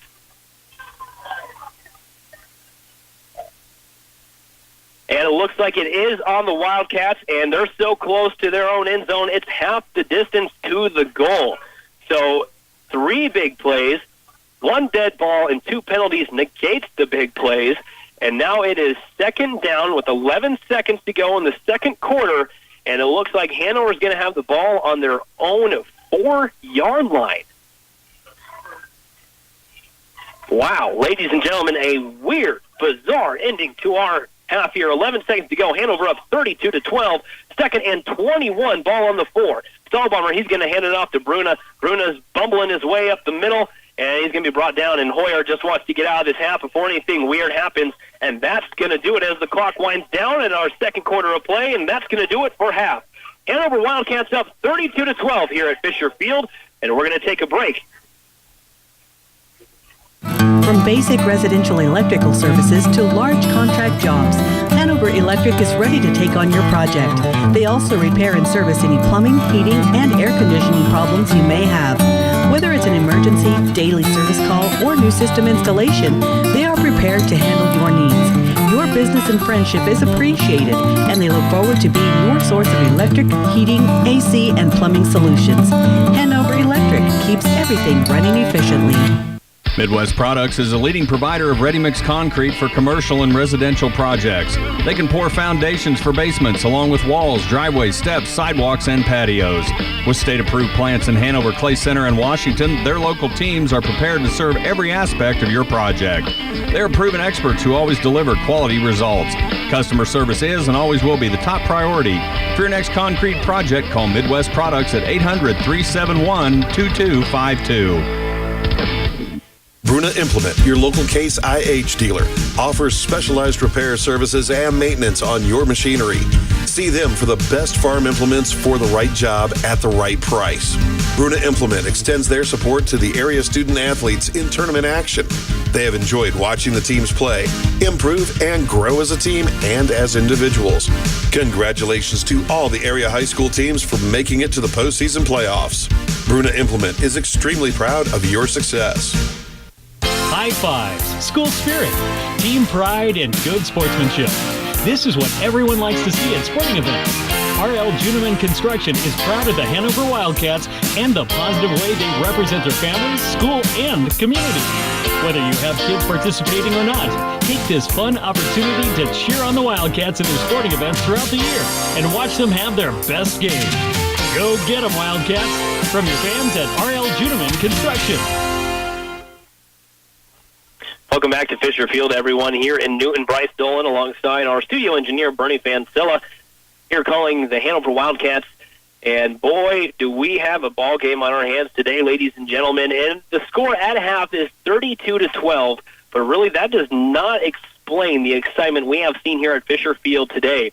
On the first series of the game, the Bulldogs were on offense. They came out, a missed pitch from Darnell to Darien, goes rolling back about 10 yards. Darien able to swallow it up. The Wildcats not being able to jump on that fumble. 2 plays later, the Bulldogs fumble. Hanover able to capitalize and recover on that one and bring it all the way down into the end zone to go up 6-0 as the Bulldog defense was able to stop their 2-point conversion. And then on the next play, or on the next offensive series for the Hanover Wildcats, a 1-yard touchdown run by Carter Bruna, and that was followed by the first score, a 39-yard touchdown run by senior quarterback Dakin Stahlbomber. And they go up 12-0 early in the first quarter after they were denied both 2-point conversions. And then with 5 seconds just starting in the second quarter, a 2-yard touchdown run by Darnell Holloway for the Bulldogs to get Osborne on the scoreboard for the first time. And let's just spell things out here for you, ladies and gentlemen. It has been really just a strange ball game when it got to the end of the second quarter. I believe it was Matt Schur was carrying the ball, or Darian Holloway was carrying the ball, up the middle. It pops out and finds Cade Cohorst's stomach, and Cohorst kind of looked confused at first as he didn't even mean to catch the ball, and he realized he did, and that was at about the 30-yard line of Hanover, the 35-yard line. Cohorst taking that fumble and returning it all the way back for a touchdown was negated by a penalty, is brought back, but nonetheless the Wildcats able to drive down and get in and score a touchdown following that turnover. But then just at the end of the second quarter here, even farther into the end of the second quarter, the Bulldogs were knocking on the door of the Wildcat end zone, trying to get a touchdown before the end of the half. Dakin Stahlbomber intercepts in the end zone, returns it 80 yards, probably 80-plus yards since he was in the end zone, and it's called back. So a pick six is negated because apparently when you intercept the ball in the end zone, it's a dead ball and ruled a touchback. So Hanover brought the ball back to their own 15-yard line, 1st and 10. First play on their own 15-yard line was a designed screen to Cade Cohorst on the far side of the field. Cohorst behind Big Jonah Weber, nobody down the field in front of him, and able to go all the way back for a 65-yard touchdown catch to Cade Cohorst, but that's called back for a penalty. Now they're backed up, and I believe it was 1st and about 16 for the Hanover Wildcats. And then a huge play, and then a broken play there by Thomas Adkins, as it was a Wildcat play snapped to Carter Bruna in the shotgun. Dakin Stahlbomber took off on the far side of the field. It was pitched to Adkins. Adkins was going to air it out for Stahlbomber, but just like last week, we saw that play last week, and Adkins was able to turn that into a 40-yard touchdown scamper, and it looked like that's what he was trying to do. But this time, like I said, they were backed up on their own 11-yard line. When you're backed up that far, it's not a good idea to try to tuck it and run. But nonetheless, Adkins tried and only got a few yards. And after that, Coach Hoyer said, okay, we just need to get out of this first half. And he gives it to Carter Bruna up the middle to run the rest of the clock out. And now we find ourselves at 32-12. Hanover up on Osborne here at Fisher Field. And we were talking before the game that Osborne needed to hold on to the ball. The turnovers were key. That is one thing Hanover can do, is they can really capitalize when they get the ball on turnovers, and that's exactly what happened. The Osborne Bulldogs really finding success against the Hanover defense and being able to move the ball at huge, small and large chunks of yardage at a time, all on the ground really, maybe airing it out just a few times.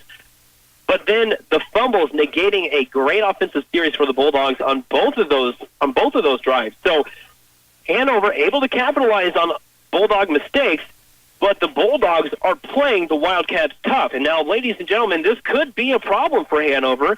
As we've said time and time again, Hanover has only played one full four-quarter game. You take those two turnovers away from Osborne, and it's a different story here. It's not 32-12. It might be 21-21, somewhere a lot closer than a 20-point Wildcat lead. But nonetheless, the Hanover Wildcats able to capitalize on Bulldog mistakes and get a 20-point lead here at half. And that was big because the Wildcats are going to come out in the third quarter and start with the ball. Just under 9 minutes left here at halftime at Fisher Field. The Hanover Wildcats up 32-12 at break, and we're going to take another break as well. Whether you're building a house or doing a do-it-yourself project, Andy's Hardware and Lumber is your full-service lumber yard and hardware store. They offer a broad range of general hardware needs, a good selection of lumber, paint, power tools, hand tools, plumbing, electrical products, nails, rails, windows, doors, and more. Andy's Hardware and Lumber at Hanover is a reliable source for all your building supplies at competitive prices. They're also big fans of the Hanover Wildcats. Whether it be a backyard barbecue, fancy four-star restaurant, hamburgers at the family picnic, or steak served for Sunday dinner, if beef is on the menu, you're in for some good eating.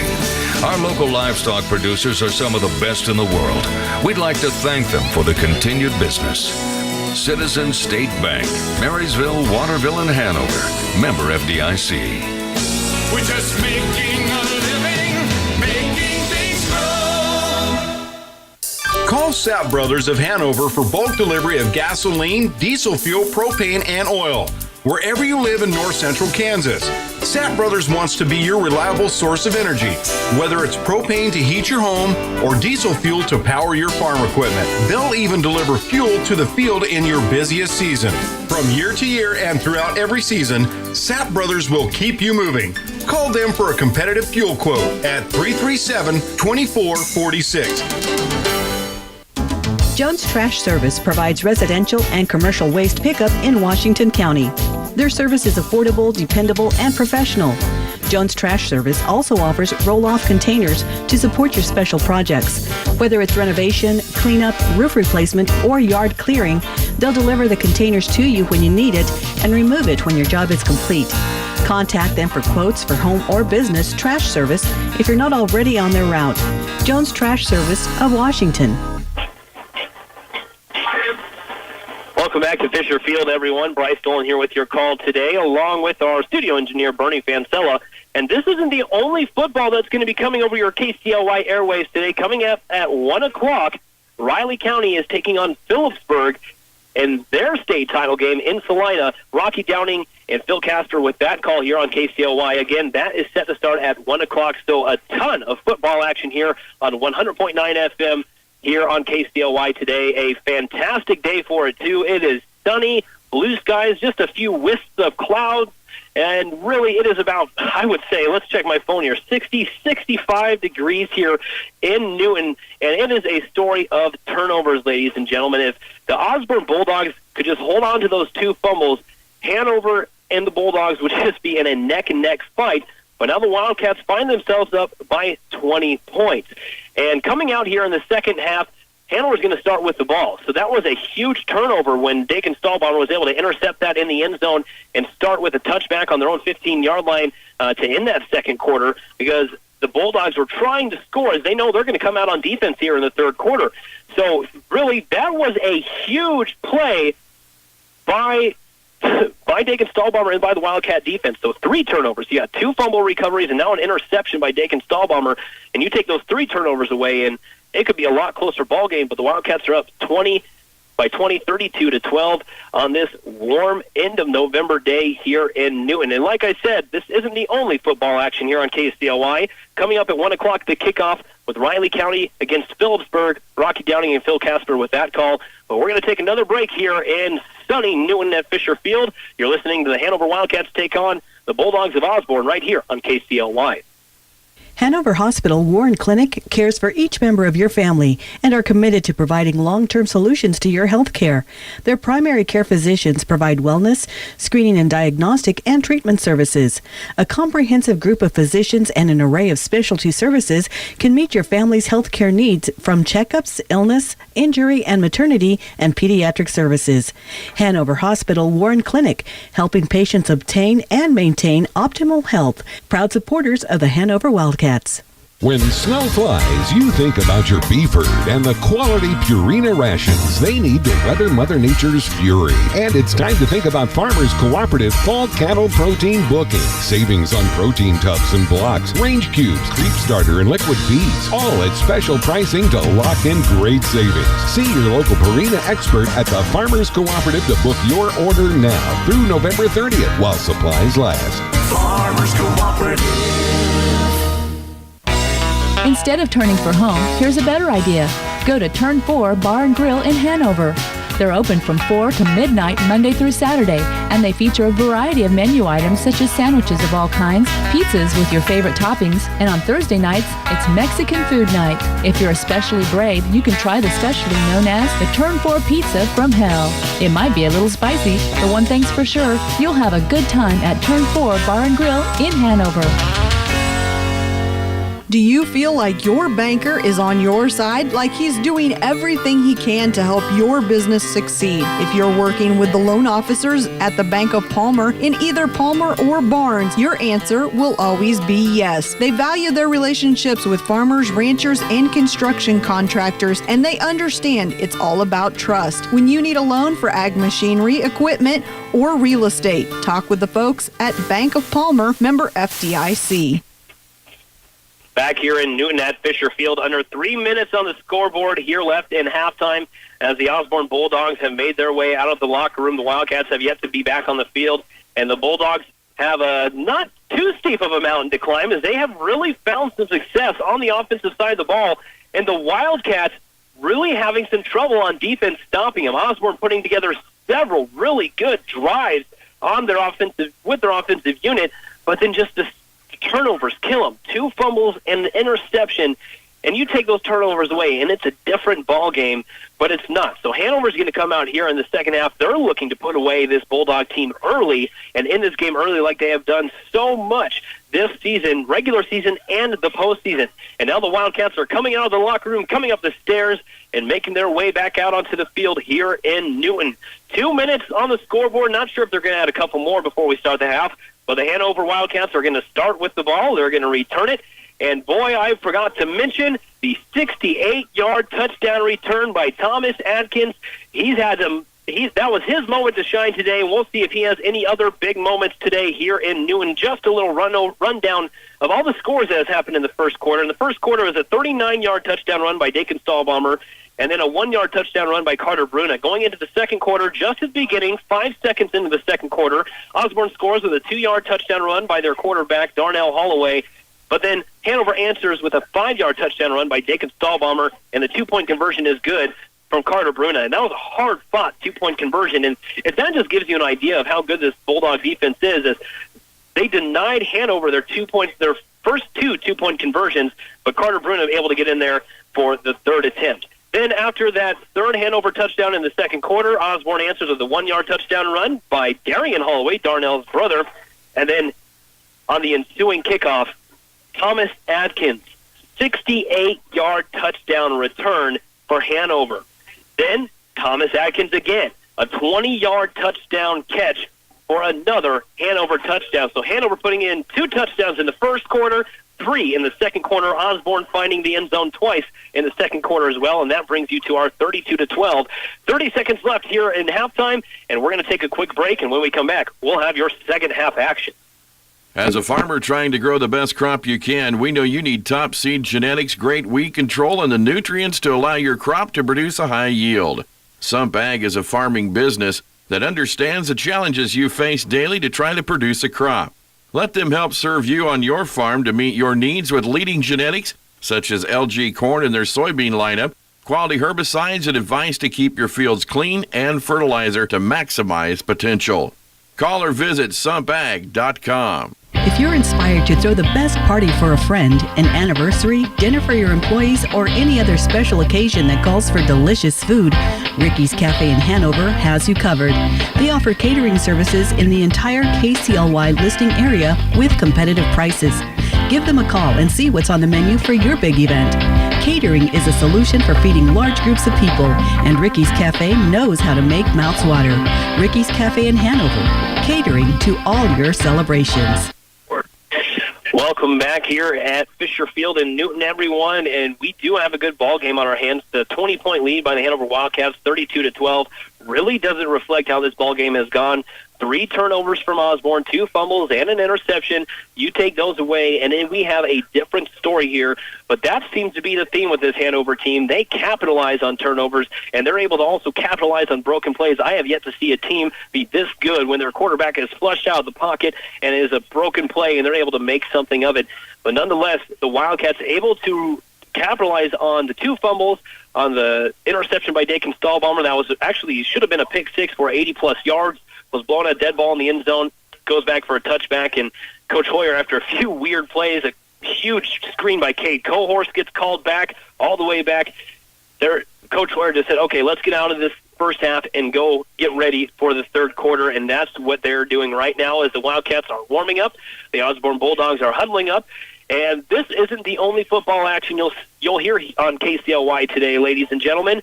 Right following this game is the 2A matchup. Phillipsburg and Riley County set to play in Salina.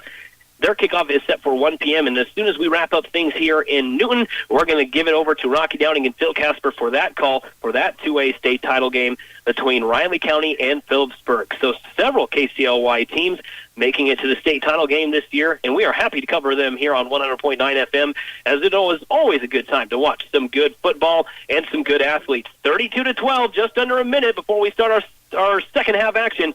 We're going to take a 30-second break, and we'll be back here at Fisher Field.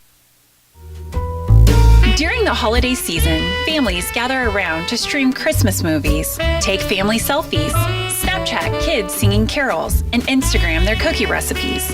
That's all possible through your Blue Valley Wi-Fi network. Get strong signals and fast internet throughout your home. Sign up for Blue Valley Managed Wi-Fi and hand the hassles to us this holiday season. Get free installation and 3 months free. Find out more at bluevalley.net. Back here in Newton at Fisher Field, 32-12, and the Hanover Wildcats are set to kick off, and it looks like Osborne is going to be receiving this one and starting on offense. So I've been saying the Wildcats are going to be starting on offense, but it looks like the Wildcats are going to kick off, and Osborne Bulldogs will get the first opportunity for offense in this second half. Thomas Atkins with the kick. The ball is in the air. It makes its way all the way back to the end zone, and Darian Holloway, he's going to swallow that up, and he's going to down it, and that's going to be a touchback. So the Bulldogs are going to set up shop on their own 15-yard line. And also, Phil Casper, Rocky Downing have that call for the Riley County-Phillipsburg matchup, and then tonight, KSU football on KCLY, pregame starting at 4. So just a football-filled day here on 100.9 FM. First and 10, 12 minutes. That's the beginning of the third quarter here in Newton. Darnell Holloway has his offensive unit to the line of scrimmage. He's got his brother Darian directly behind him. He's under center. He gets the snap, fakes the handoff to Darian, pitches it to Matt Schur around the near corner here, and he's driven out of bounds by Justin Nagali and Thomas Atkins. Nagali with the initial hit, Atkins finishing it off for the Wildcat defense. So 11 minutes, 47-46. That time is ticking down already here in the third quarter. 20-point difference here on a sunny football Saturday. Sunny and 60 here in Newton. Second and about 8 to go. A 2-yard gain there by the freshman Matt Schur. Darnell Holloway, he's in the right under center. He hands it to his brother Darian. Darian up the middle, trying to get around Dakin Stahlbaumer and Thomas Atkins, but Stahlbaumer won't let him go, and he brings him down at about the 32-yard line. So Stahlbaumer getting the tackle, but not until after a huge gain there by the Bulldogs. Darian Holloway with the carry, and if you're just joining us, the quarterback, Darnell Holloway, the halfback, Darian, yes, they're brothers, the senior quarterback, the junior halfback, making some noise here for Osborne. They need to hold on to the ball this second half if they want to stay in it with Hanover. First and 10, ball on the 32-yard line. Darnell directly under center. He's going to hand it off to Schur, the freshman. Schur gets tackled on the near corner here, and that almost could have been a face mask there by Kate Cohorst, but Cohorst escapes that one. No flag on the play, but the freshman Matt Schur gets a good 8-yard carry there for the Bulldogs. Second and 2, and that's the story for this Osborne team, is that the freshman Mason Schur, not Matt Schur, Mason Schur, great speed, only 130 pounds, but boy, can he carry the ball.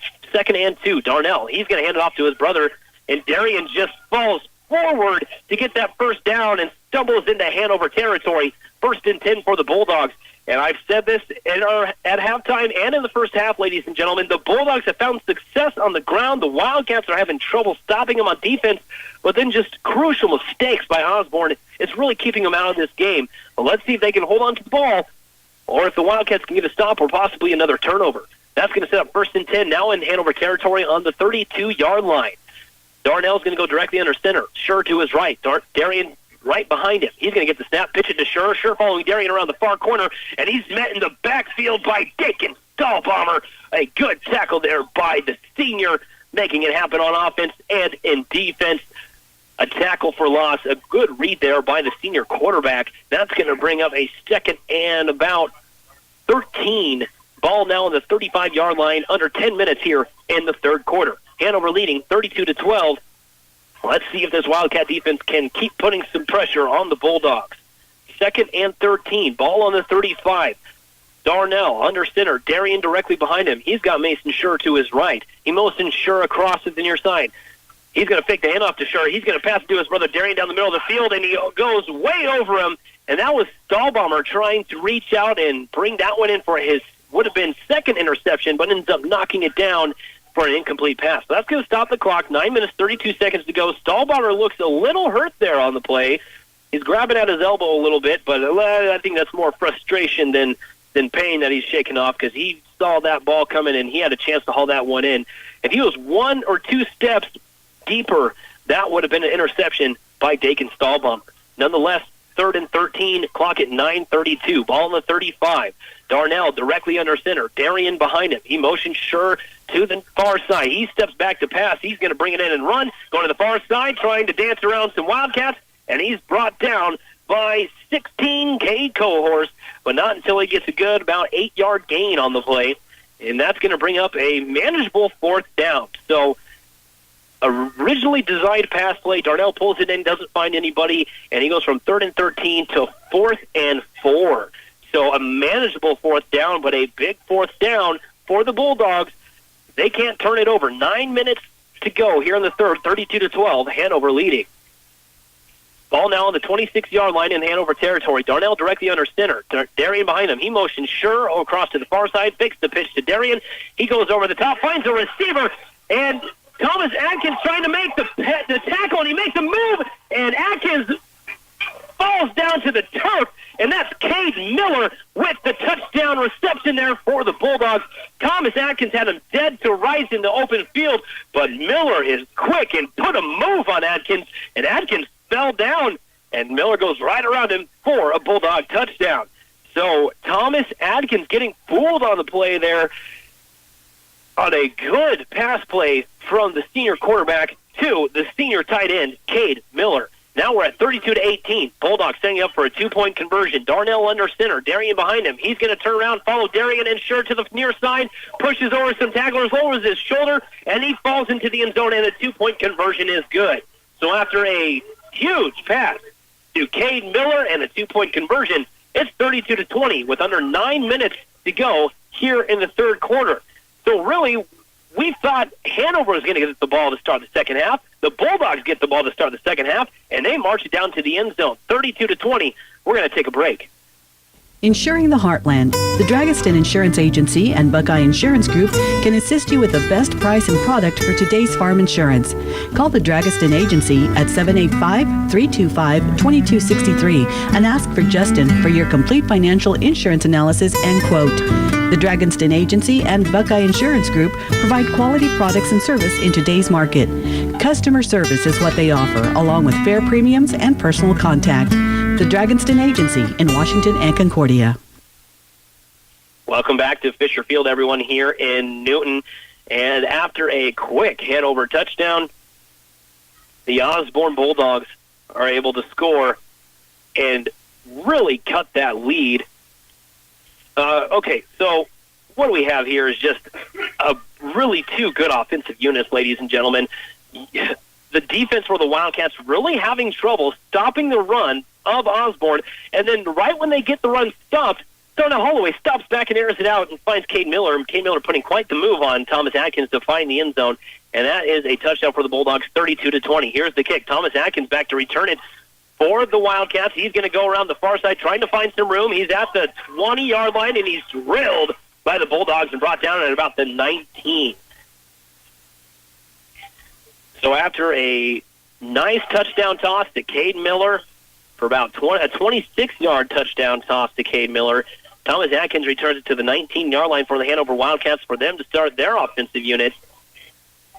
And 8.5 left here in the third quarter, 32-20. So the Bulldogs cutting this Wildcat lead down, but now the Wildcats back on offense with a chance to extend their lead. Stahlbomber directly under center. He's going to hand it off to Bruna up the middle. Bruna refusing to go down, and a 5-yard carry there, nearly 5 yards by Bruna. Now, Pete Peters has been battling an ankle injury. Now, that's something to keep an eye on. He has been doing some great work on the offense and the defense for the Wildcats, but it sounds like he's not 100%, so we'll keep an eye on him, and that's Pete Peters. So 8 minutes, 10 seconds, 32-20 after about a 5-yard carry there by Carter Bruna, 2nd and 5. Ball on the 23-yard line of Hanover territory. Stahlbomber, he's going to go on the shotgun. Bruna's to his left. He's got Atkins spread out to the near side here. He's going to fake the handoff to Bruna, tosses it to Atkins. Atkins trying to shed a tackler, gets across the midfield, and as he shed a tackler at about the 35-yard lines, Atkins steps out of bounds, and they're going to mark him down at about the 34 in Hanover territory. So Atkins, boy, if he would have missed that out-of-bounds line and stayed in, he was gone, and that would have been another Atkins touchdown for the Wildcats. But Bulldogs dodging another bullet and able to push him out of bounds by just a sliver. And it's 1st and 10, ball on Hanover's only on their own 34-yard line, under 8 minutes to go here in the third quarter. Stahlbomber, he's going to go directly under center. He's got Bruna directly behind him, Atkins behind Bruna. He's going to hand it off to fake the handoff to Bruna, pitches Atkins on the far side. Atkins getting around the corner, nothing but green in front of him, but he's brought down by the shoelaces by a Bulldog defender, but not until he gets across midfield and into Bulldog territory. They're going to mark him at about the 29-yard line. So a great pitch and carry there by Thomas Atkins. Pick up a first down and get deep into Bulldog territory. 1st and 10, 7 minutes, 40 seconds to go as the clock continues to tick down here in sunny Newton. 60 degrees here. Beautiful day for postseason football in your 8-man Division II state title game. 1st and 10, ball on the 29-yard line. Under 7.5 to go. Stahlbomber under center. He's stepping back to pass, looking downfield, dodges a tackler. He's going to get flushed out of the pocket and go around the far corner here, and he gets twisted up really weird at the ankle and then gets a shoulder into the chest as he falls down to the turf. Ooh, a hard hit there from Stegan Stahlbomber, but he pops back up, and he's over already talking to Coach Hoyer, bringing the play in for their next play. 2nd and 7, so a hard 3 yards there by the senior quarterback, Dagan Stahlbomber. Under 7 minutes here to go in the third quarter. This third quarter is going quick. 32-20. The Bulldogs have been able to cut the lead a little bit, but Hanover refusing to go down. Both teams finding success on offense. And really, the story is turnovers for the Bulldogs. It's a pitch to Carter Bruna on the near side. Bruna cutting it up, and he stiffs arm Bulldog, and he's in the end zone. Carter Bruna, 26-yard touchdown carry by Bumble and Bruna for the Wildcats to extend the Wildcat lead 38-20, just over 6.5 minutes left here in the third quarter. Bruna with a strong run. There was Cade Miller trying to make the tackle, and Bruna, as he's done so many times this year, shoves him off with a stiff arm and walks into the end zone for 6 points. Coach Weiss not happy on the sideline there. I don't know if he's talking to the players or the official, but he is not happy. 38-20, 6.5 to go. Here's the 2-point conversion. Stahlbomber, he's under center. He's going to fake the pitch to Bruna, hands it to Atkins. That wasn't Atkins. That was Tegan Schwartz there with the carry, and he gets tripped up behind the line of scrimmage, and it is no good. So after a failed 2-point conversion, with 38-20, Hanover leading with just over 6.5 left in the third quarter. We'll be right back. B&W Electric in Hanover provides every customer with outstanding electrical services.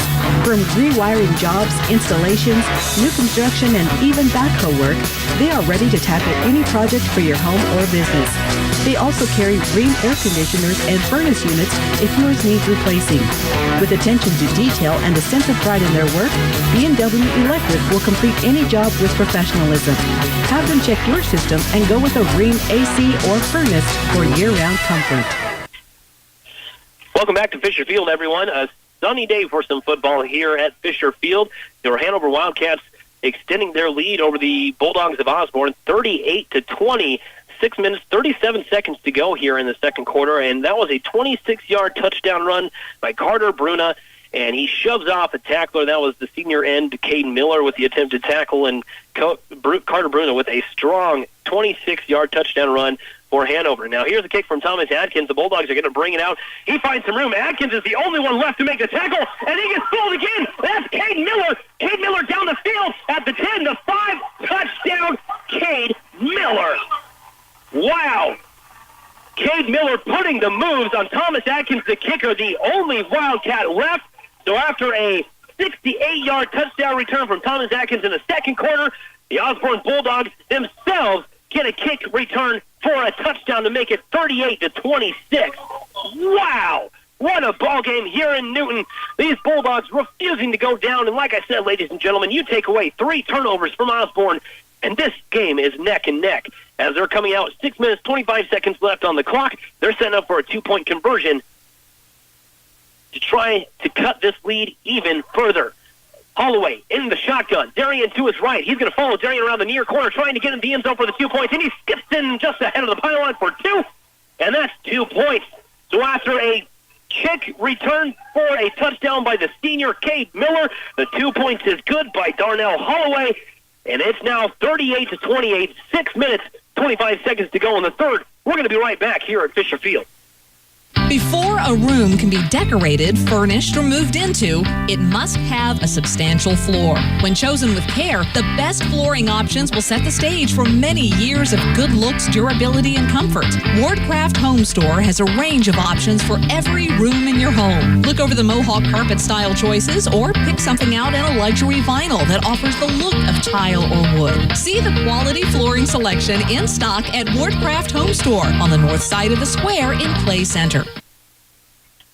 Ladies and gentlemen, following a strong 26-yard touchdown run from Carter Bruna, Osborne answers with a 72-yard kick return for a touchdown by senior Cade Miller and a 2-point conversion by their senior quarterback, Darnell Holloway. Hanover only leading by 10 points here in the third quarter. 6 minutes, 25 seconds left here in the third as the Bulldogs are set to kick off. Now, ladies and gentlemen, make sure you keep it locked here to KCLY. As soon as we wrap up here at Fisher Field in Newton, we're going to toss it over to Phil Casper and Rocky Dowding. They're going to have the call for Riley County taking on Phillipsburg in Salina. Their kickoff set for 1 o'clock. Now, here is the kick. Thomas Atkins set back to return for the Wildcats. The kick is up. Thomas Atkins gets it at about the 1, and here he goes. He's at the 10. He's trying to get around the corner, the 15, the 20, the 25, and he's shoved out of bounds by the Bulldogs after he gets over the 25-yard line. Let's see where they're going to mark him. They're going to mark him at about the 28. So from the 1-yard line to the 28, maybe the 29-yard line. So a 28-yard return from Thomas Atkins. A fantastic return, backed up all the way to the end zone from Thomas Atkins. Atkins twice today has been fooled by this Osborne offense, and he's been the last line of defense for the Wildcats defensive unit, and that's where the Osborne Bulldogs have found their success.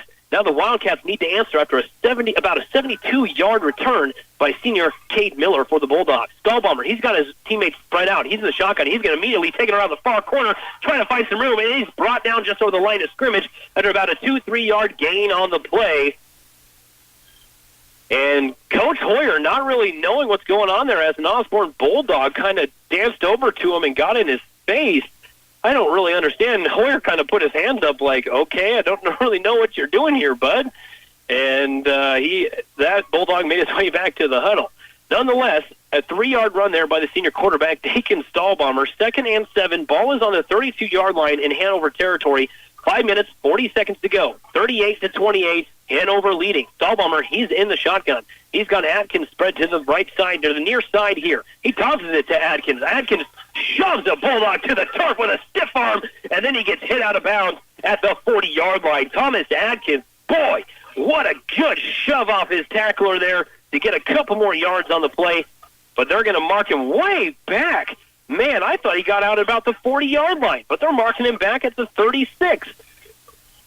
So, 3rd and 3, 5 minutes, 29 seconds to go. Ladies and gentlemen, a ball game here. Hanover facing the toughest test, it seems, they have all season. Not just in the postseason, but the regular season, too. Fighting for their 3rd straight title and their 38th straight win. Stahlbomber in the shotgun. He's going to pitch to Bruna on the far side. Bruna trying to find some room, and he's brought down by the Bulldog defense at about that first down marker. Let's going to see where they're going to spot him. And that's going to be the determiner. The first down marker is at the 39-yard line. They put the ball just behind the 39-yard line. They might need to bring out the chains to measure here, and they are going to bring out the chains to measure.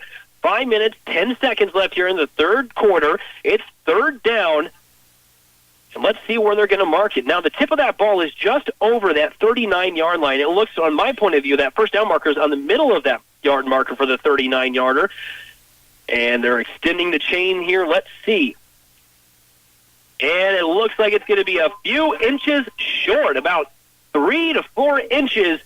So it's going to be a 4th and inches for Matt Hoyer, Coach Hoyer, and the Wildcats. And you know what they're going to do. They're going to go for it. They got a big offensive line, and they got a big halfback, Carter Bruna. And now they're adjusting the spot of the ball, and nope, they're still saying it's short. Okay. So 4th down, inches to go, less than half a yard. You know, looks like Coach Weiss for the Bulldogs is going to call a timeout. It looks like we're going to have some equipment difficulties, and that's might be the reason why they called a timeout, because that's Darian Holloway having some issues with his shoulder pads. And we're going to take a timeout, too. Just over 5 minutes to go, 38-28, Hanover leading. At Wilbur Ellis, we help wheat growers start strong and finish even stronger with healthier plants, higher yields, and maximize profit potential. I'm Kenny, and we have a 3-way blend of seed wheat and multiple varieties with treatment options available for your field needs. We can build, blend, deliver, and even apply your wheat starter. Contact Wilbur Ellis to get the most acre after acre with field-tested solutions, personalized plans, and the right team of people to help you grow wheat that adds up to success. Back here in Newton at Fisher Field, ladies and gentlemen, and your Hanover Wildcats are in a dogfight, something that is not familiar with this Hanover team. And if Osborne doesn't turn over the ball 3 times in the first half, it could be a different story. Nonetheless, Hanover up 38-28, 4th and 4 inches to go. Wildcats trying to extend this offensive series. Ball on the 39-yard line, and he snaps the ball. Stallbaumer is going to get the carry, and he breaks free. He does the 45, the 20, the 15, 10, 5, and touchdown, Dakin Stallbaumer. So a designed quarterback sneak up the middle just to get 4 inches for a first down turns into a 40-yard touchdown run by the senior quarterback, Dakin Stallbaumer. Hanover extending their lead 44-28. Clock stopped at an even 5 minutes here in the third quarter. Boy, was that a big play. Osborne, if they would have got a stop there, it would have been a turnover on downs, and they get the ball at midfield after a huge third quarter for Osborne.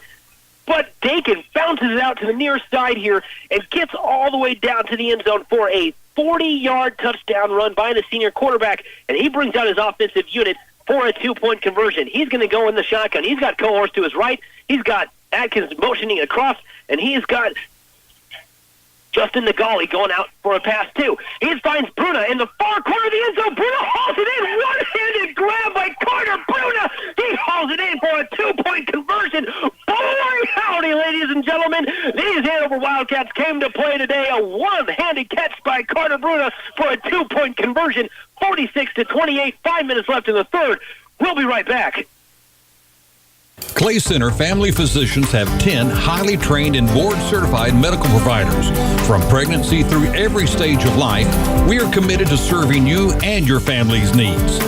With convenient locations in Clay Center, Clyde, and Lynn, you and your loved ones will receive quality health care services locally. New patients are being accepted in our Clay Center, Clyde, and Lynn clinics. Call for an appointment at 632-2181. Clay Center Family Physicians, our family, caring for yours. Here at Fisher Field today, Bryce Dolan with your call, along with our studio engineer, Bernie Fancella. A fantastic 40-yard scamper there by Stallbaumer, a design quarterback sneaker just to get 4 inches for a first down, turns into a 40-yard touchdown run, and then a one-handed reception by Carter Bruna for the 2-point conversion. Wildcats up 46-28 to extend their lead. 5 minutes left in the third. And it looks like it's going to be kicked off by Pete Peters. Thomas Atkins is going to take... Thomas Atkins took a break on this kickoff. Pete Peters with this kick, and it just goes high and not even 10 yards, maybe 15 yards. Goes out about the 39-yard line of Osborne, 38-yard line. A very, very high pooch kick there by Pete Peters. And they did mark it out at about the 38-yard line in Osborne territory. So a very short kick, goes out of bounds.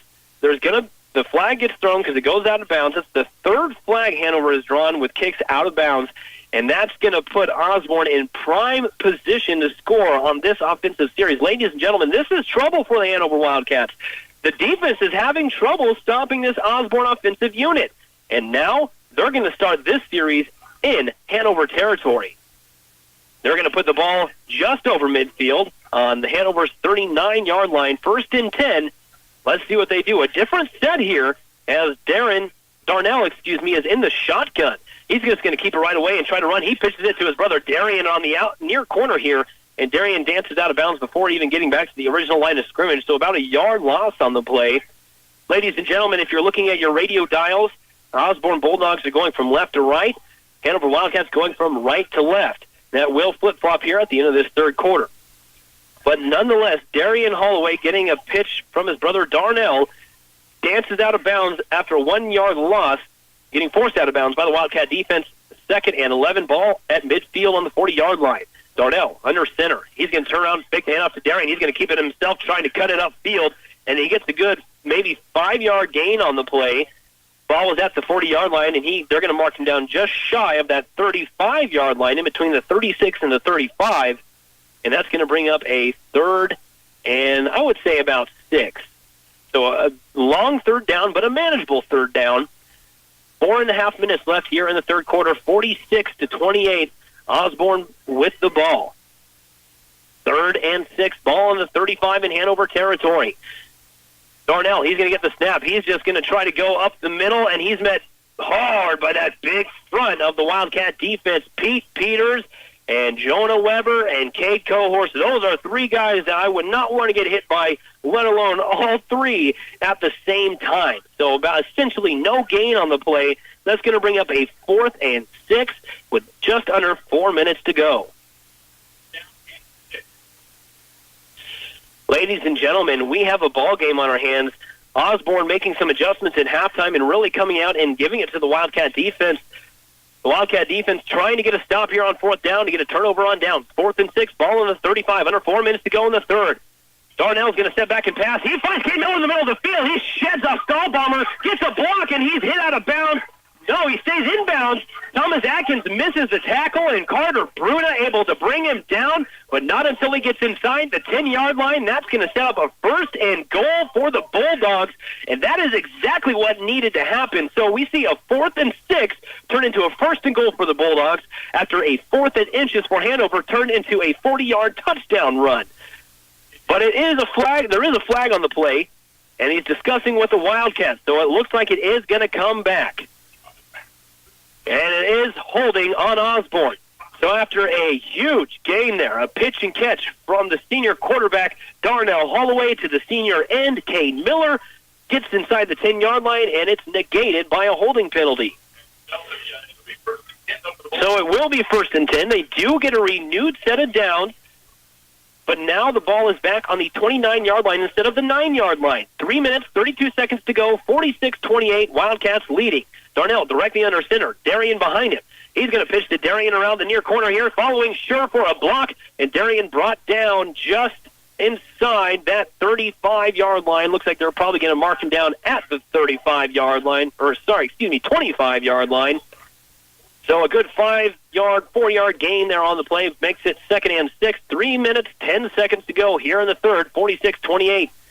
Ball on the 25-yard line. Darnell Holloway directly under center. He's got his brother Darian behind him. He's got freshman Mason Sure to his right. He motions Sure. He's going to hand it off to Sure. Sure up the middle, trying to find some blockers, and the little freshman gets swallowed up by that big front of the Wildcat defense, and I see Pete Peters and Kate Cohorst in there on the tackle for the Wildcat defense, and that's going to bring up a 3rd and 5. So about a yard gain on the play from the freshman halfback.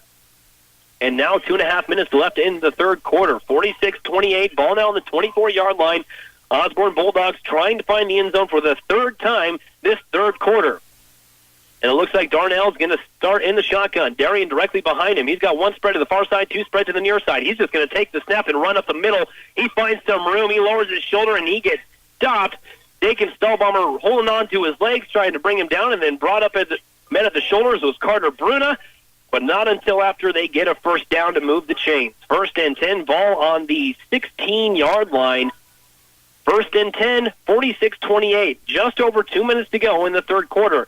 Ladies and gentlemen, we have a ball game. And by the way this will be the 2nd time Hanover will be taken to a full 4 quarters in their entire season. 2 minutes to go. 1st and 10, ball on the 16-yard line. Darnell in the shotgun. He's going to take a snap and pick the hand off to Darian and try to dance around and get a couple yards on the play, and he's brought down after about 5 yards on the play. and that's going to set up a 2nd and 5. So ball's going to move down to the 10-yard line.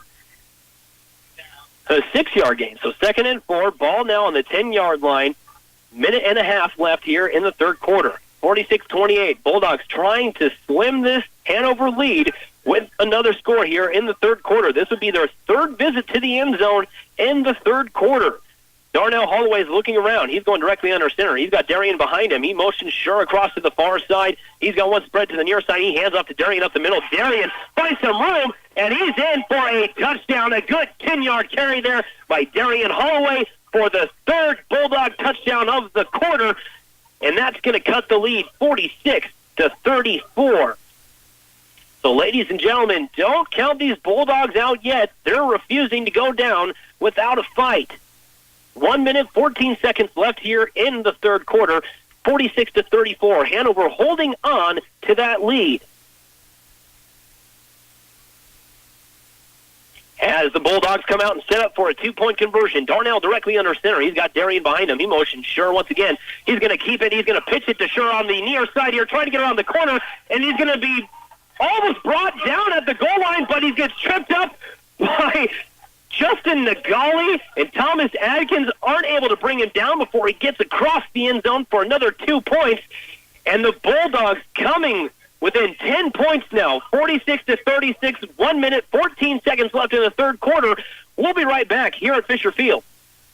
Disappointed in this year's yields? Have Central Valley Ag do fall soil sampling and make sure your fields have all the nutrients next year's crop needs. CVA soil sampling crews are ready to go as soon as your combines are out of the field.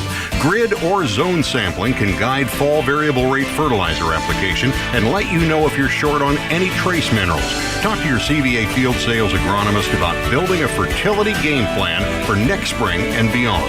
You and Central Valley Ag, growing agriculture together. Welcome back here at Fisher Field. 1 minute, 14 seconds to go.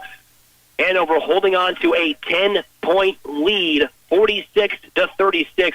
Bulldogs set to kick off, and let's see if the Hanover can answer. It has been a exciting ball game here at Fisher Field, as it should be for your 8-man Division II state title game, and it's not going to be easy for these Wildcats to get their third straight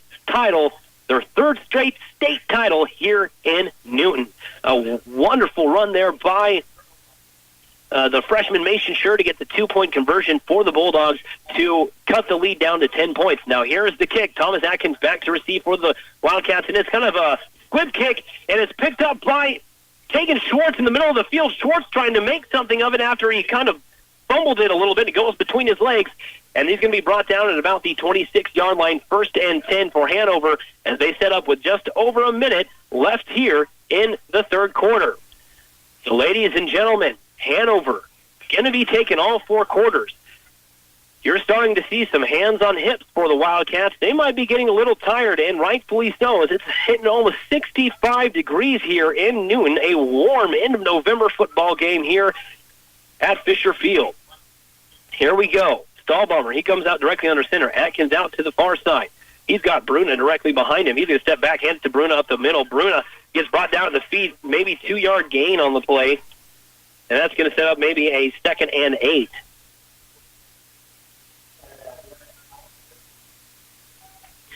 $50 seconds to go, ticking down here in the third quarter. Coach Matt Hoyer taking his time, calling in the play, wants to take as much time off the clock as he can. Little scary position for Matt Hoyer, as they were really in a dogfight last year in the final game against Hodgman County. They came back late in the fourth quarter. Osborne Bulldogs trying to come back in this second half. Stahlbaumer directly in the shotgun. He gets the snap. He's trying to go up the middle. Nope, he cuts it back to the far side around the corner, and he gets tackled out of bounds. A good tackle there by the Bulldog defense to not allow a first down from Hanover, but a good gain there by the senior quarterback, Dakin Stahlbaumer, but not enough for a first down. That's going to set up a 3rd and about 3 to go. Ball now on the 34-yard line of Hanover. 24 seconds to go in the third quarter. The clock is stopped. 36-46. Wildcats looking to extend their lead. 3rd and 4. Ball on the 34 of Hanover. Stahlbaumer in the shotgun. He's going to pass out Thomas Atkins. Atkins on the near side here. He catches it and tries to get around a tackler, but he's brought down, but not until he gets over midfield.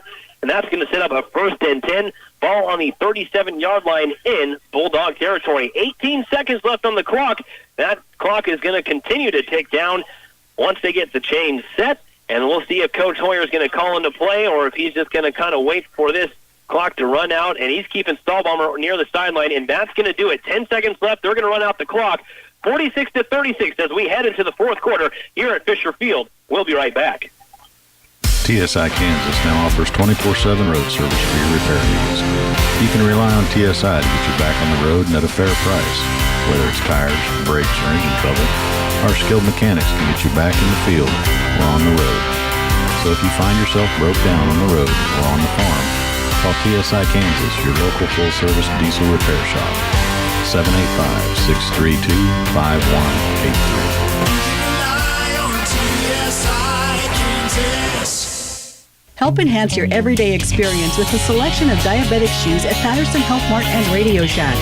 They offer a wide variety of diabetic shoes to decrease irritation and provide maximum durability. See the display of work shoes, dress shoes, slippers, and athletic shoes, along with molded inserts. Their shoe fabrics offer even the most sensitive of feet maximum comfort while maintaining a stylish and sleek design. And these shoes can be covered by Medicare for diabetics. Visit Patterson Health Mart Pharmacy in Clay Center. Many seed companies claim to offer the latest genetics, but how many have tested those genetics in soils just like yours? The Oldie Seed Know to Grow research program has fully tested the latest seed genetics in soils that are right in your neighborhood. The Oldie Seed Know to Grow program can recommend the best performing hybrids from technologies like Enlist, Extend, and Liberty Link that will optimize the yield and profit of every acre on your farm. Contact Oldie Seed today. The quarterback counts on his O-line for protection in the pocket. In Clay Center, you can count on Farm Bureau agents Justin Tadman and Michael Hodges to protect your family's blind side no matter what life throws at you. We're there to handle all your auto, home, farm, life, and business insurance needs. Don't scramble around working with multiple insurance companies. Talk to Farm Bureau agents Justin Tadman and Michael Hodges today. Farm Bureau Life Insurance Company, Farm Bureau Property and Casualty Insurance Company. Hanover football coverage on KCLY is brought to you in part by Citizen State Bank of Hanover, Waterville, and Marysville, Andy's Hardware, Sapp Brothers of Hanover, by Jones Trash Service, Blue Valley Telecommunications, and Oldie Seed Farms. This is 100.9 FM, KCLY, Clay Center.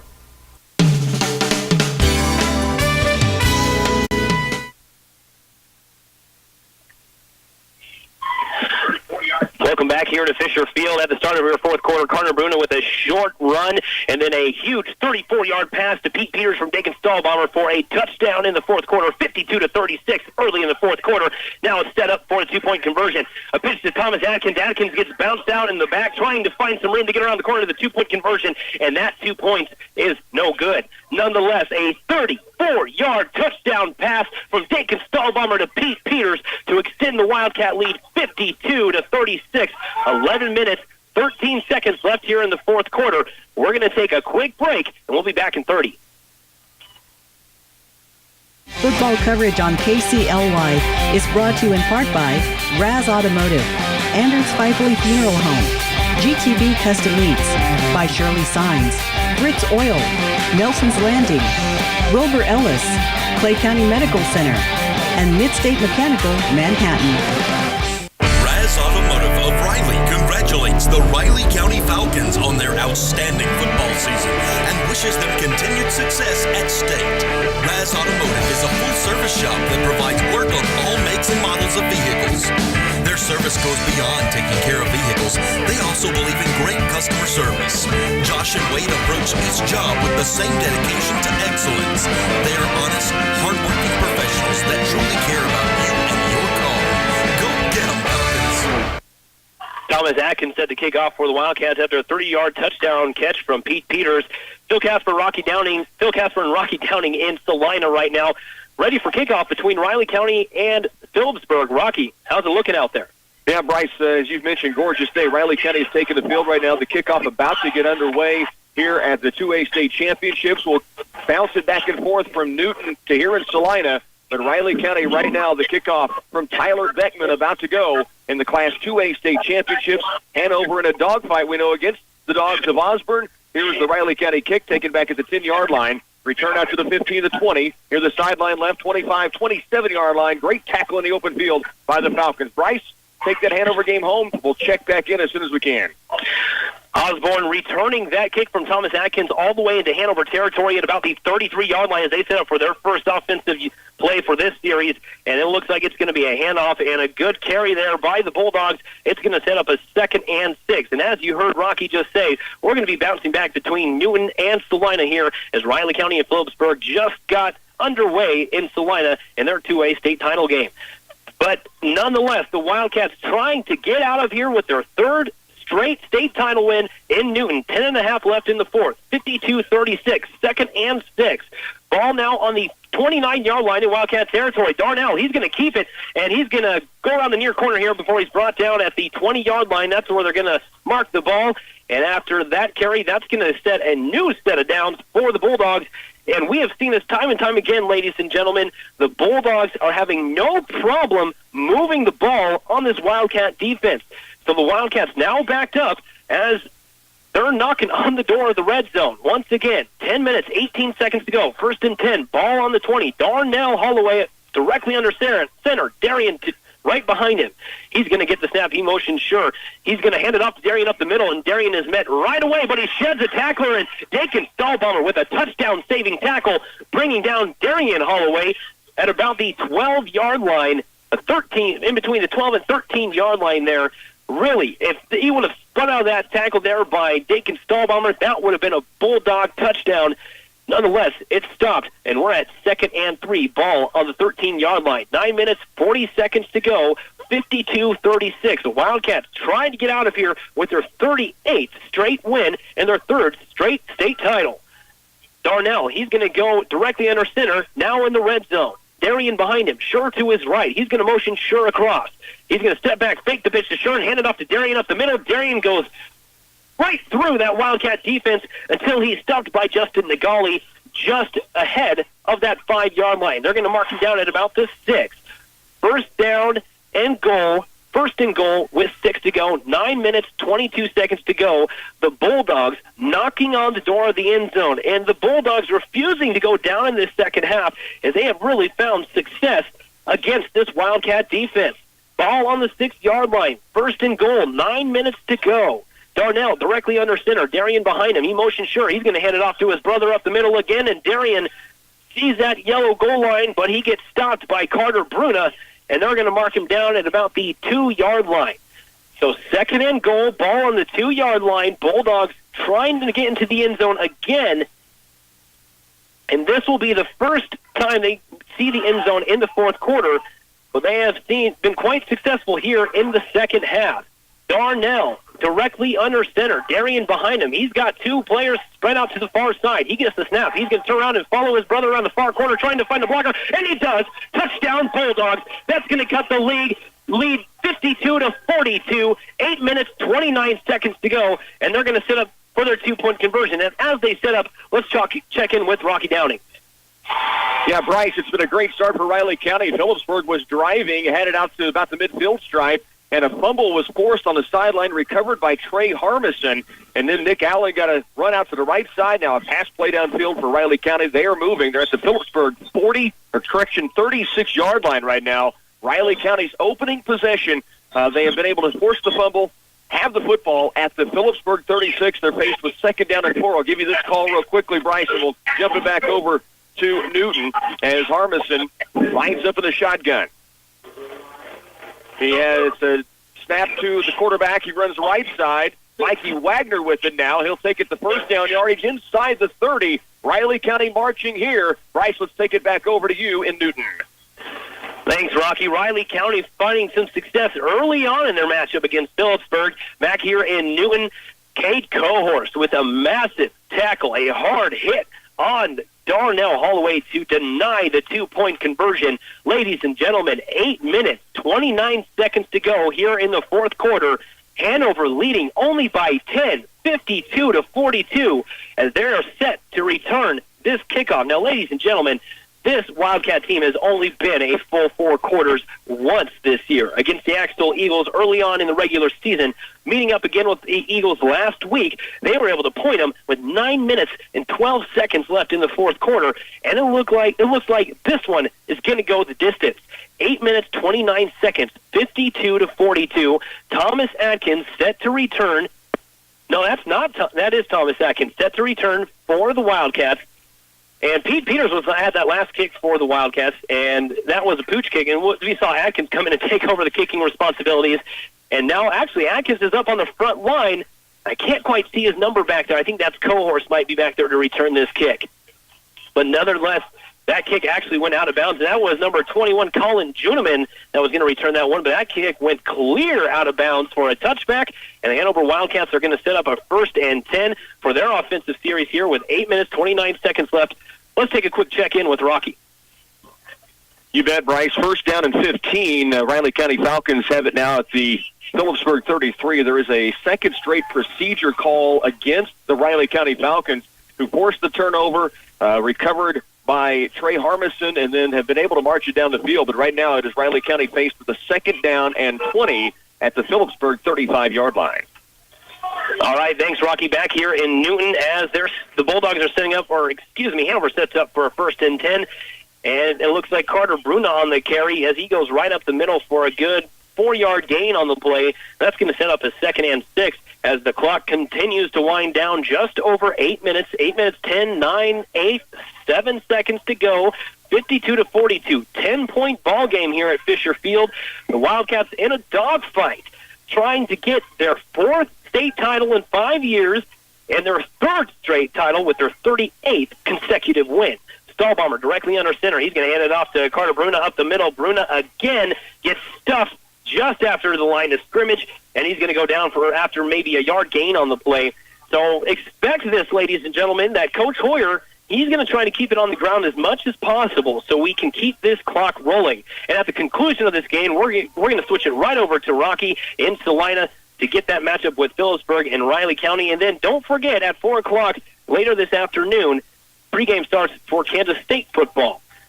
7 minutes, 20 seconds to go. The clock continuing to tick down. 52-42. 3rd and 5. Ball on Hanover's own 20-yard line. Stahlbomber in the shotgun. He's going to motion Bruna across. He's looking to pass to Bruna. Bruna turns around, gets it on the far side, but he's getting tackled as he hauls in that catch. And he's brought down at the line of scrimmage, maybe 6 inches gained on the play, and that's going to set up a 4th and 5, and in a rare set of events that really you don't see with Hanover often, it looks like they're going to punt it away. 6 minutes, 45 seconds to go.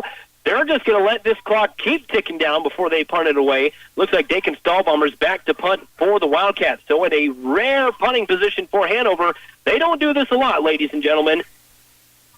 And here we go. Stahlbomber calls for the snap. He gets it. Let's go the punt. It is a nice punt, making its way all the way down to the 25-yard line, and it's dead right when it hits the turf, and it's recovered by Kate Cohorse at the 26-yard line. So 1st and 10, Osborne Bulldogs setting up shop on their own 26-yard line. Rocky, how are we looking in Salina? Well, Riley County had the drive going, as mentioned, and it was picked off. A pass play from Gary Harmison trying to go down deep. Trey Sides, the quarterback for Phillipsburg, picked it off, returned it to the Falcon 30. They're now faced with 3rd down and 3 at the Riley County 25-yard line, Bryce. Thanks, Rocky. Back here in Newton, 1st and 10 for the Bulldogs in their own 26-yard line. 10-point deficit. Hanover trying to hang on to this lead. A design screen to Kate Miller up the middle of the field. He finds some room, and he's hit out of bounds by Kate Cohorse at the 40-yard line. And a good gain there, a 14-yard screen play by the Bulldogs to get just over midfield. Nope, they're going to mark him right at the 40-yard line. And it's going to be 1st and 10, 6 minutes, 14 seconds to go, 52-42. Ladies and gentlemen, if Osborne would have gotten just 2 more 2-point conversions earlier on in this game, it would be a 1-possession game. Those are big. And now they're down by 10. and we'll get to that here in a minute. 6 minutes, 14 seconds left here in the fourth quarter, 52-42. First and 10, ball on they're marking it on the 39-yard line, technically in Hanover territory. Hand off to Darian Holloway up the middle. He sheds Pete Peters off as a tackler. Taking Stahlbomber, able to finish off that tackle for Peters there and brings him down after an 7-yard gain on the play. That's going to bring up a 2nd and 3. Under 6 minutes to go here in the fourth quarter. Osborne Bulldogs trying to hurry. And, man, those 2-point conversions are huge, ladies and gentlemen. Bulldogs unsuccessful on their 2-point conversions in the first half and with their first score here in the second half, and that is really going to be the tell of the tale. We'll see what happens at the end of the game. Darnell Holloway gets the shotgun snap. He's following Darian around the far side there. He tries to spin off a tackler, and he's going to be hit out of bounds, and I see an official waving his hand 3 yards or so in front of that first down marker, or maybe a yard in front of that down marker, and that's enough for a first down. So 1st and 10. Darnell Holloway gets out of bounds for the Osborne Bulldogs to stop the clock at 5 minutes, 34 seconds, 52-42. So expect Osborne to get into the end zone on this drive. That's what they're trying to do. And then we're probably going to see an onside kick. But they got to get in the end zone first through this tough Wildcat defense. 1st and 10, ball on the 29-yard line. Holloway directly under center. He passes it pitches it to Schur. Schur trying to find some room on the near corner here behind Darian Holloway as a blocker, and he's brought down out of bounds at maybe a 4-yard gain on the play. They're going to mark him down at about the 25-yard line. So that's going to bring up a 2nd and 5. 5 minutes to go. He didn't get out of bounds. The Wildcats were able to pull him from the out-of-bounds line to keep that clock going. 5 minutes left in this ball game, a 10-point lead over Osborne. 2nd and they're saying 6. Ball on the 25. Darnell directly under center. He's going to hand it off to his brother Darian up the middle. They've found success time and time again. Darnell's looking at Coach Weiss on the field, and he's saying, come on, let's just keep this thing rolling. Darian Holloway gets a good carry there for a first down, and that's going to be a 1st and 10, ball on the 17-yard line. The chains are set. The clock is moving. 4:50 on the scoreboard. 1st and 10, ball on the 17. Bulldogs spreading out the offense. Darnell, he's in the shotgun. Only has 3 players up on the line of scrimmage. Darian directly behind him. He's just going to run right up the middle himself. He pitches it to Darian. Darian misses the pitch, and it's full of ball, but Darnell picks it back up, and he tries to run with it around the far corner, and he dances out of bounds to stop the clock, and maybe a 2-yard gain on the play. So a designed run there by Darnell. He gets stopped at the line of scrimmage, turns around to try to pitch it to his brother Darian. Darian fumbles. Darnell picks it back up and gets about 2 yards for the Bulldogs, and Coach Weiss calls a timeout. And we're going to flip it over to Rocky.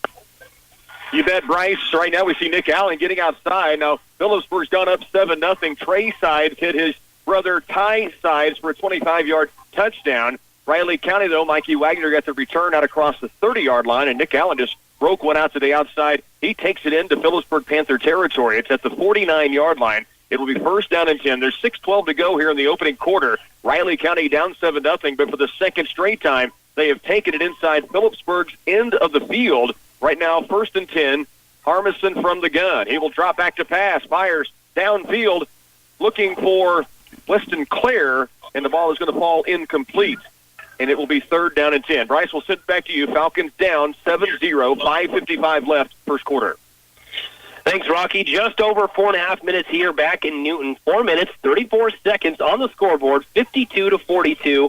And we have a 2nd and 8, ball on Hanover's 15. Osborne trying to find the end zone to cut this Hanover lead, this 10-point lead. Now, ladies and gentlemen, the story comes down to 2-point conversion.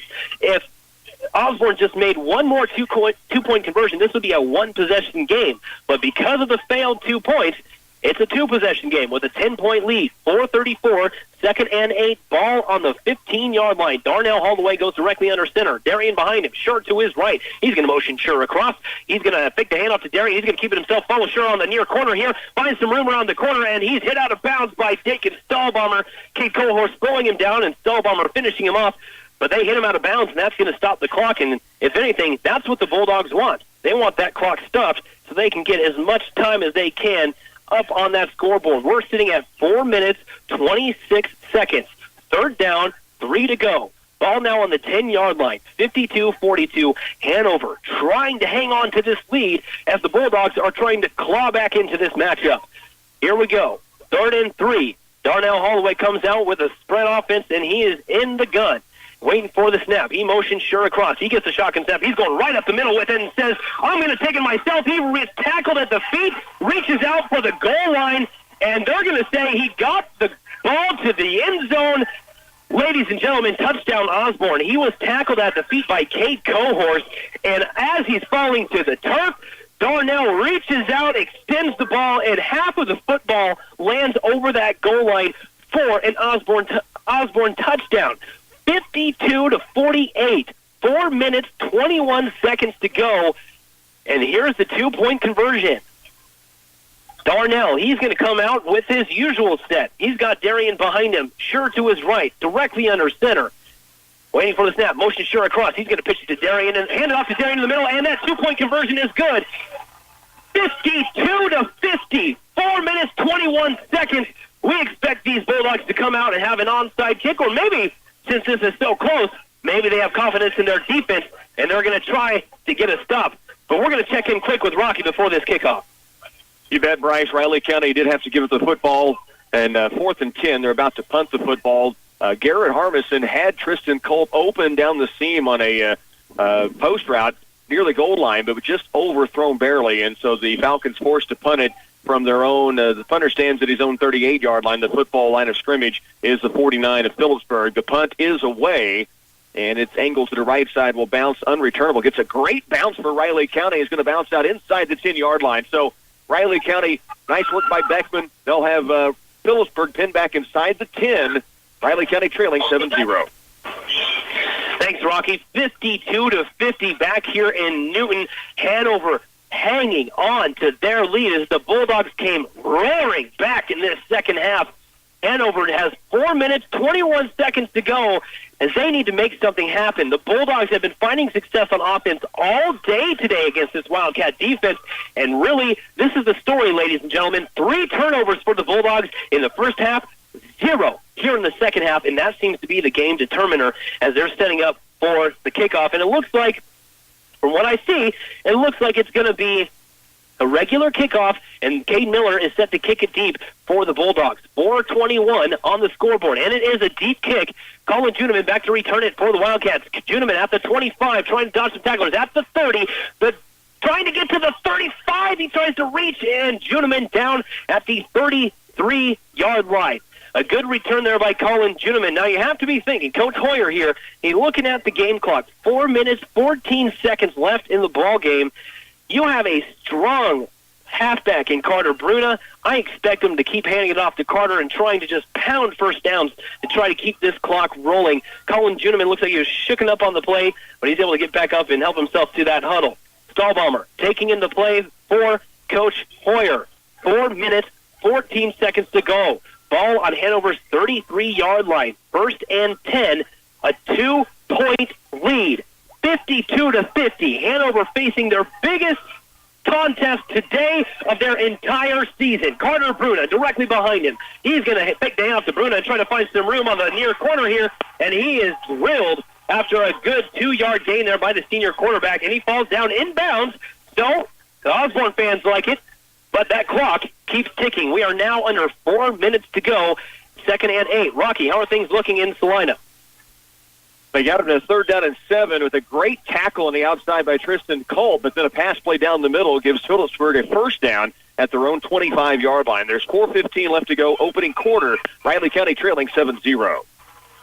The clock is ticking here in Newton. 3 minutes, 30 seconds to go. Dakin Stahlbaumer in the shotgun. He's looking to pass to Atkins. Atkins gets it on the far side. Just on the tackle. Atkins in space. He finds some room. The 15-10. The 5. Touchdown, Thomas Atkins. 3 minutes, 25 seconds to go. Atkins jukes the tackler as he has been juked several times this afternoon. Puts on a move himself and gets into the end zone, making it 58-50. Thomas Atkins, boy, 35-yard touchdown catch from Thomas Atkins, and he shows up when you need him most. Now, Stahlbaumer and his unit in the huddle setting up for the 2-point conversion. Now, Hanover did not take a lot of time off the clock. 3 minutes and 25 seconds left to go. 58-50. Wow, what a score here. Now, if Hanover gets this two-point conversion, it's a two-possession game. If the Bulldog defense stuffs them, it's only a one-possession game. And it looks like they're going to take a timeout. Coach Hoyer is going to draw something up on the board. So let's toss it over to Rocky and Salina. Yeah, Bryce, they've gotten Phillipsburg once again pinned back now. It's going to be 2nd down and 25 after a holding penalty, and then a big-time tackle in the middle by the Falcon defense up front. Brett Halstead in on the mix. Cameron Brown making a big stuff. They've got it 2nd down 25. Phillipsburg back inside their own 15-yard line. Thanks, Rocky. Back here in Newton, Hanover Wildcats in a dogfight with the Bulldogs of Osborne. They have come roaring back, and really the tail is in the third quarter. Hanover only finding the end zone twice in the third quarter.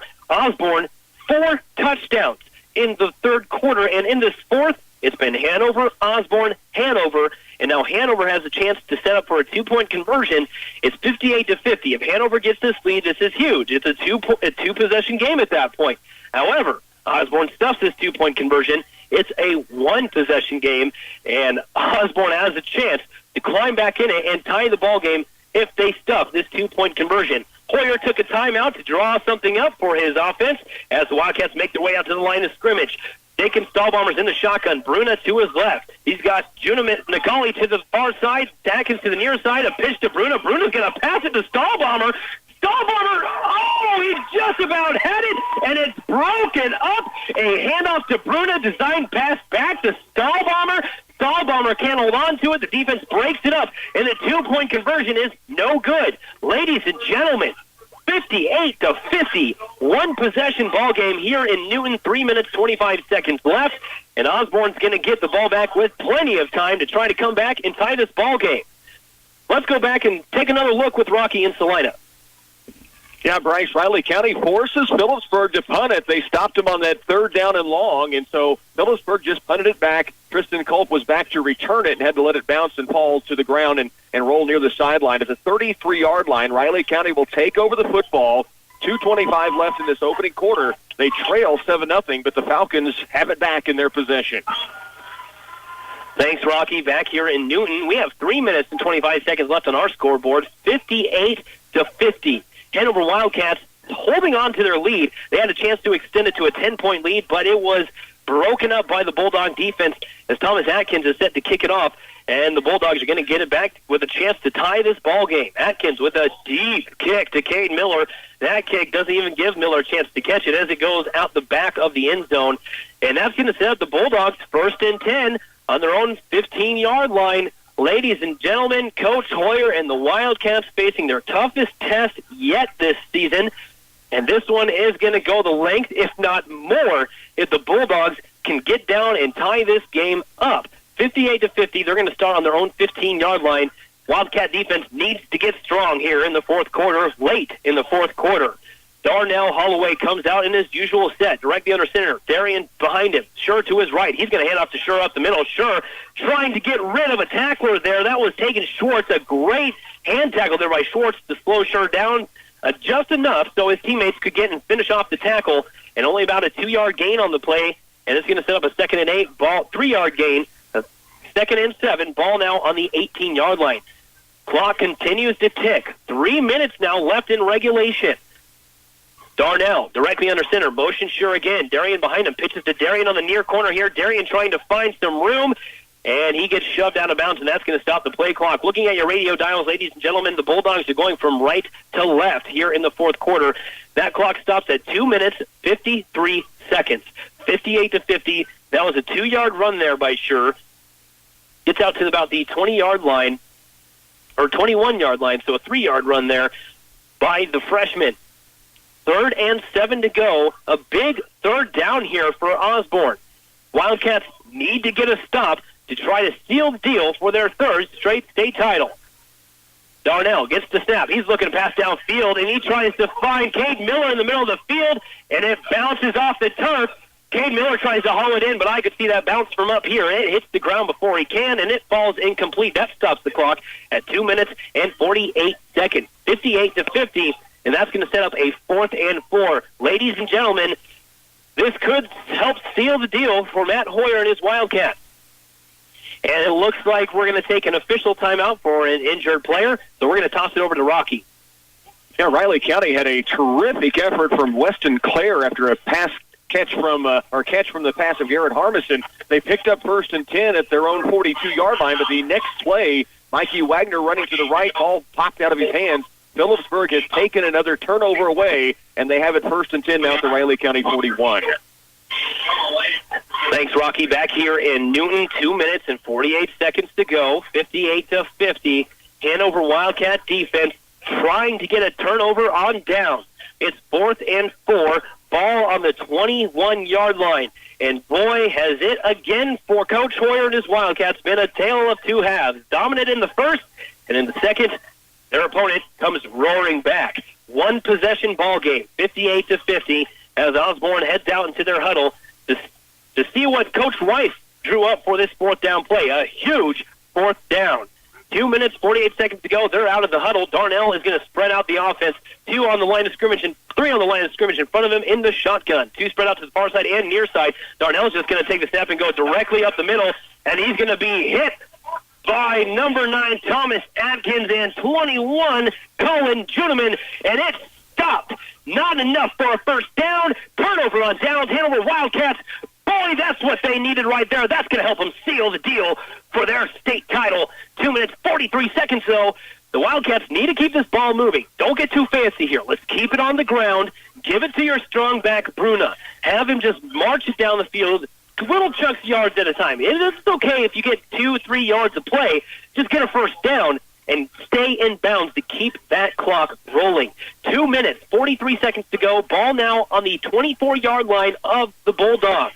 Dakin Stahlbaumer with the best field position he's had all day in the shotgun. He's going to take it around the far corner, trying to find some blockers and find some room, and he gets brought down after a good 6-yard gain on the play, and that's going to bring up a second and probably about 4 as the clock continues to wind down under 2.5 minutes. So, ladies and gentlemen, last year, Hanover Wildcats facing a nail-biter against the Hodgman County Longhorns. And once again, a nail-biter today here with the Bulldogs of Osborne. 2 minutes, 15 seconds to go.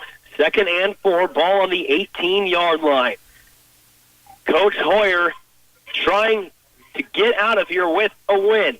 Dakin Stahlbaumer taking his time directly under center. Yep, he turns around and pitches it to Carter Bruna. Bruna around the near corner here, just trying to follow some blockers. And before Bruna even makes some contact, he falls to his knees. So you know for a fact that Coach Hoyer said, hey, guys, we just need to hold on to the ball and let this clock run.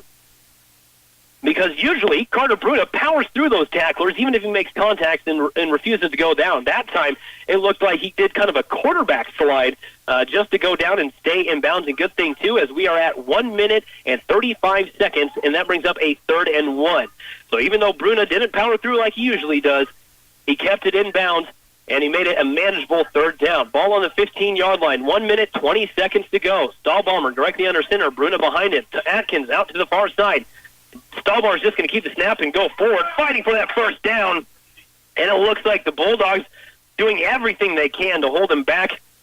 And as they pull players off the pile here, let's see if he got enough for a first down where they're going to spot him. They're going to spot him at about the 14-yard line. And that yard marker's at the 14-yard line, so they're going to have to bring out the chains. The second time today that they've had to bring out the chains to measure. The White Hat signals to the press box here that, yep, we are going to measure as the Wildcats get out of the way. And it's going to be another close one. So, again, the Wildcats making officials have to bring out the chains and measure. Earlier on in the game, they were just short. And now, let's see where they measure it again. They have that ball. The tip of the ball is barely at that 14-yard line. It's in between the 14 and the 15, with the tip of the ball just touching that 14-yard line from my point of view. And there's the officials with the chains now. And it looks like just about 6 inches. The Bulldog defense has something to celebrate here, as it's going to be a 4th and inches for this Wildcat offense. In the huddle with their coach right now, drawing up for this 4th and short. Ladies and gentlemen, it doesn't get any more dramatic than this. Less than a minute to go, 58 seconds, 58-50, 4th and inches. And it looks like they're measuring again. Oh, they just moved the ball to make sure that it got to the right spot. That's right, 6 inches. So as they sort things out here, Rocky, how are we looking in Salina? Well, Riley County does a fantastic job on defense, forcing a 4th and short. Phillipsburg goes for it. Riley County takes it over on downs. They have the football now at their own 35-yard line, just beginning the second quarter. Long pass downfield. Harmison looking for Culp is incomplete. 2nd down and 10 for Riley County. They have the football down 7-0, just opening the second period. Thanks, Rocky. Back here in Newton, the refs start the clock after the measurement, and we're at 50 seconds in regulation. Stahlbomber under center, less than 6 inches to go for a first down. It's 4th. Stahlbomber waiting for the snap, trying to call him off sides trying to draw him off sides with the hard count, and they're not going to budge. So it looks like Coach Hoyer is going to take a timeout. And while they take a timeout, let's throw it over to Rocky. Yeah, it's a Culp with a catch from Harmison, a little short out to the outside left, got a couple of blockers out in front. Culp takes it out to the 45-yard line. Riley County moving the football down 7-0, 11:47. Second quarter right now for the Falcons. After a couple of turnovers, they've been able to move the tide backwards. They have the football. We'll call this play and get you back over to Bryce as they're winding that one down 4th and short for Hanover. Harmison from the gun. He has Wagner standing next to him, 2 receivers left. They'll fire out in the flats left side. Claire hit at the line of scrimmage and drops. 2nd and 10. Bryce, back to you. Thanks, Rocky. Back here in Newton, 45 seconds on the scoreboard. Hanover Wildcats trying to get out of here with their 38th, will be their 38th straight win and their three-peat state title, but it's not over. 4th down and inches. They tried to draw the Bulldog defense offsides. They held strong, and so Coach Hoyer called the timeout to draw something up for this 4th and short. 45 seconds to go, and here we go. Stahlbomber's going directly under center. Atkins to his right, Juneman to Nagali to the far side. Bruna directly behind him. It's a pitch to Bruna. Bruna stiff arms the tackler, gets around the corner. He's finding some blockers, finds a block behind Nagali, and he's brought down inside the 5-yard line, and that's going to do more than just seal the deal, ladies and gentlemen, as it's going to be 1st and goal on the 3-yard line of the Bulldogs.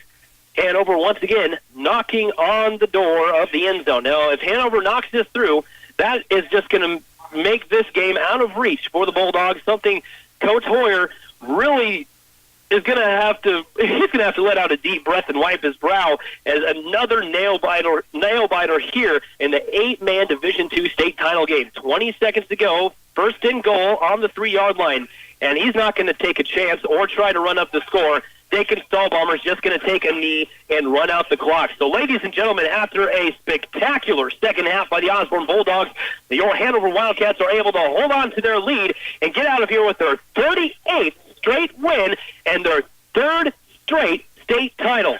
The clock winds down to triple zeros. The Hanover Wildcats 58, your Osborne Bulldogs 50. We're going to take a break, and when you come back, we're going to be with Rocky and Salina as Riley County Falcons take on Phillipsburg.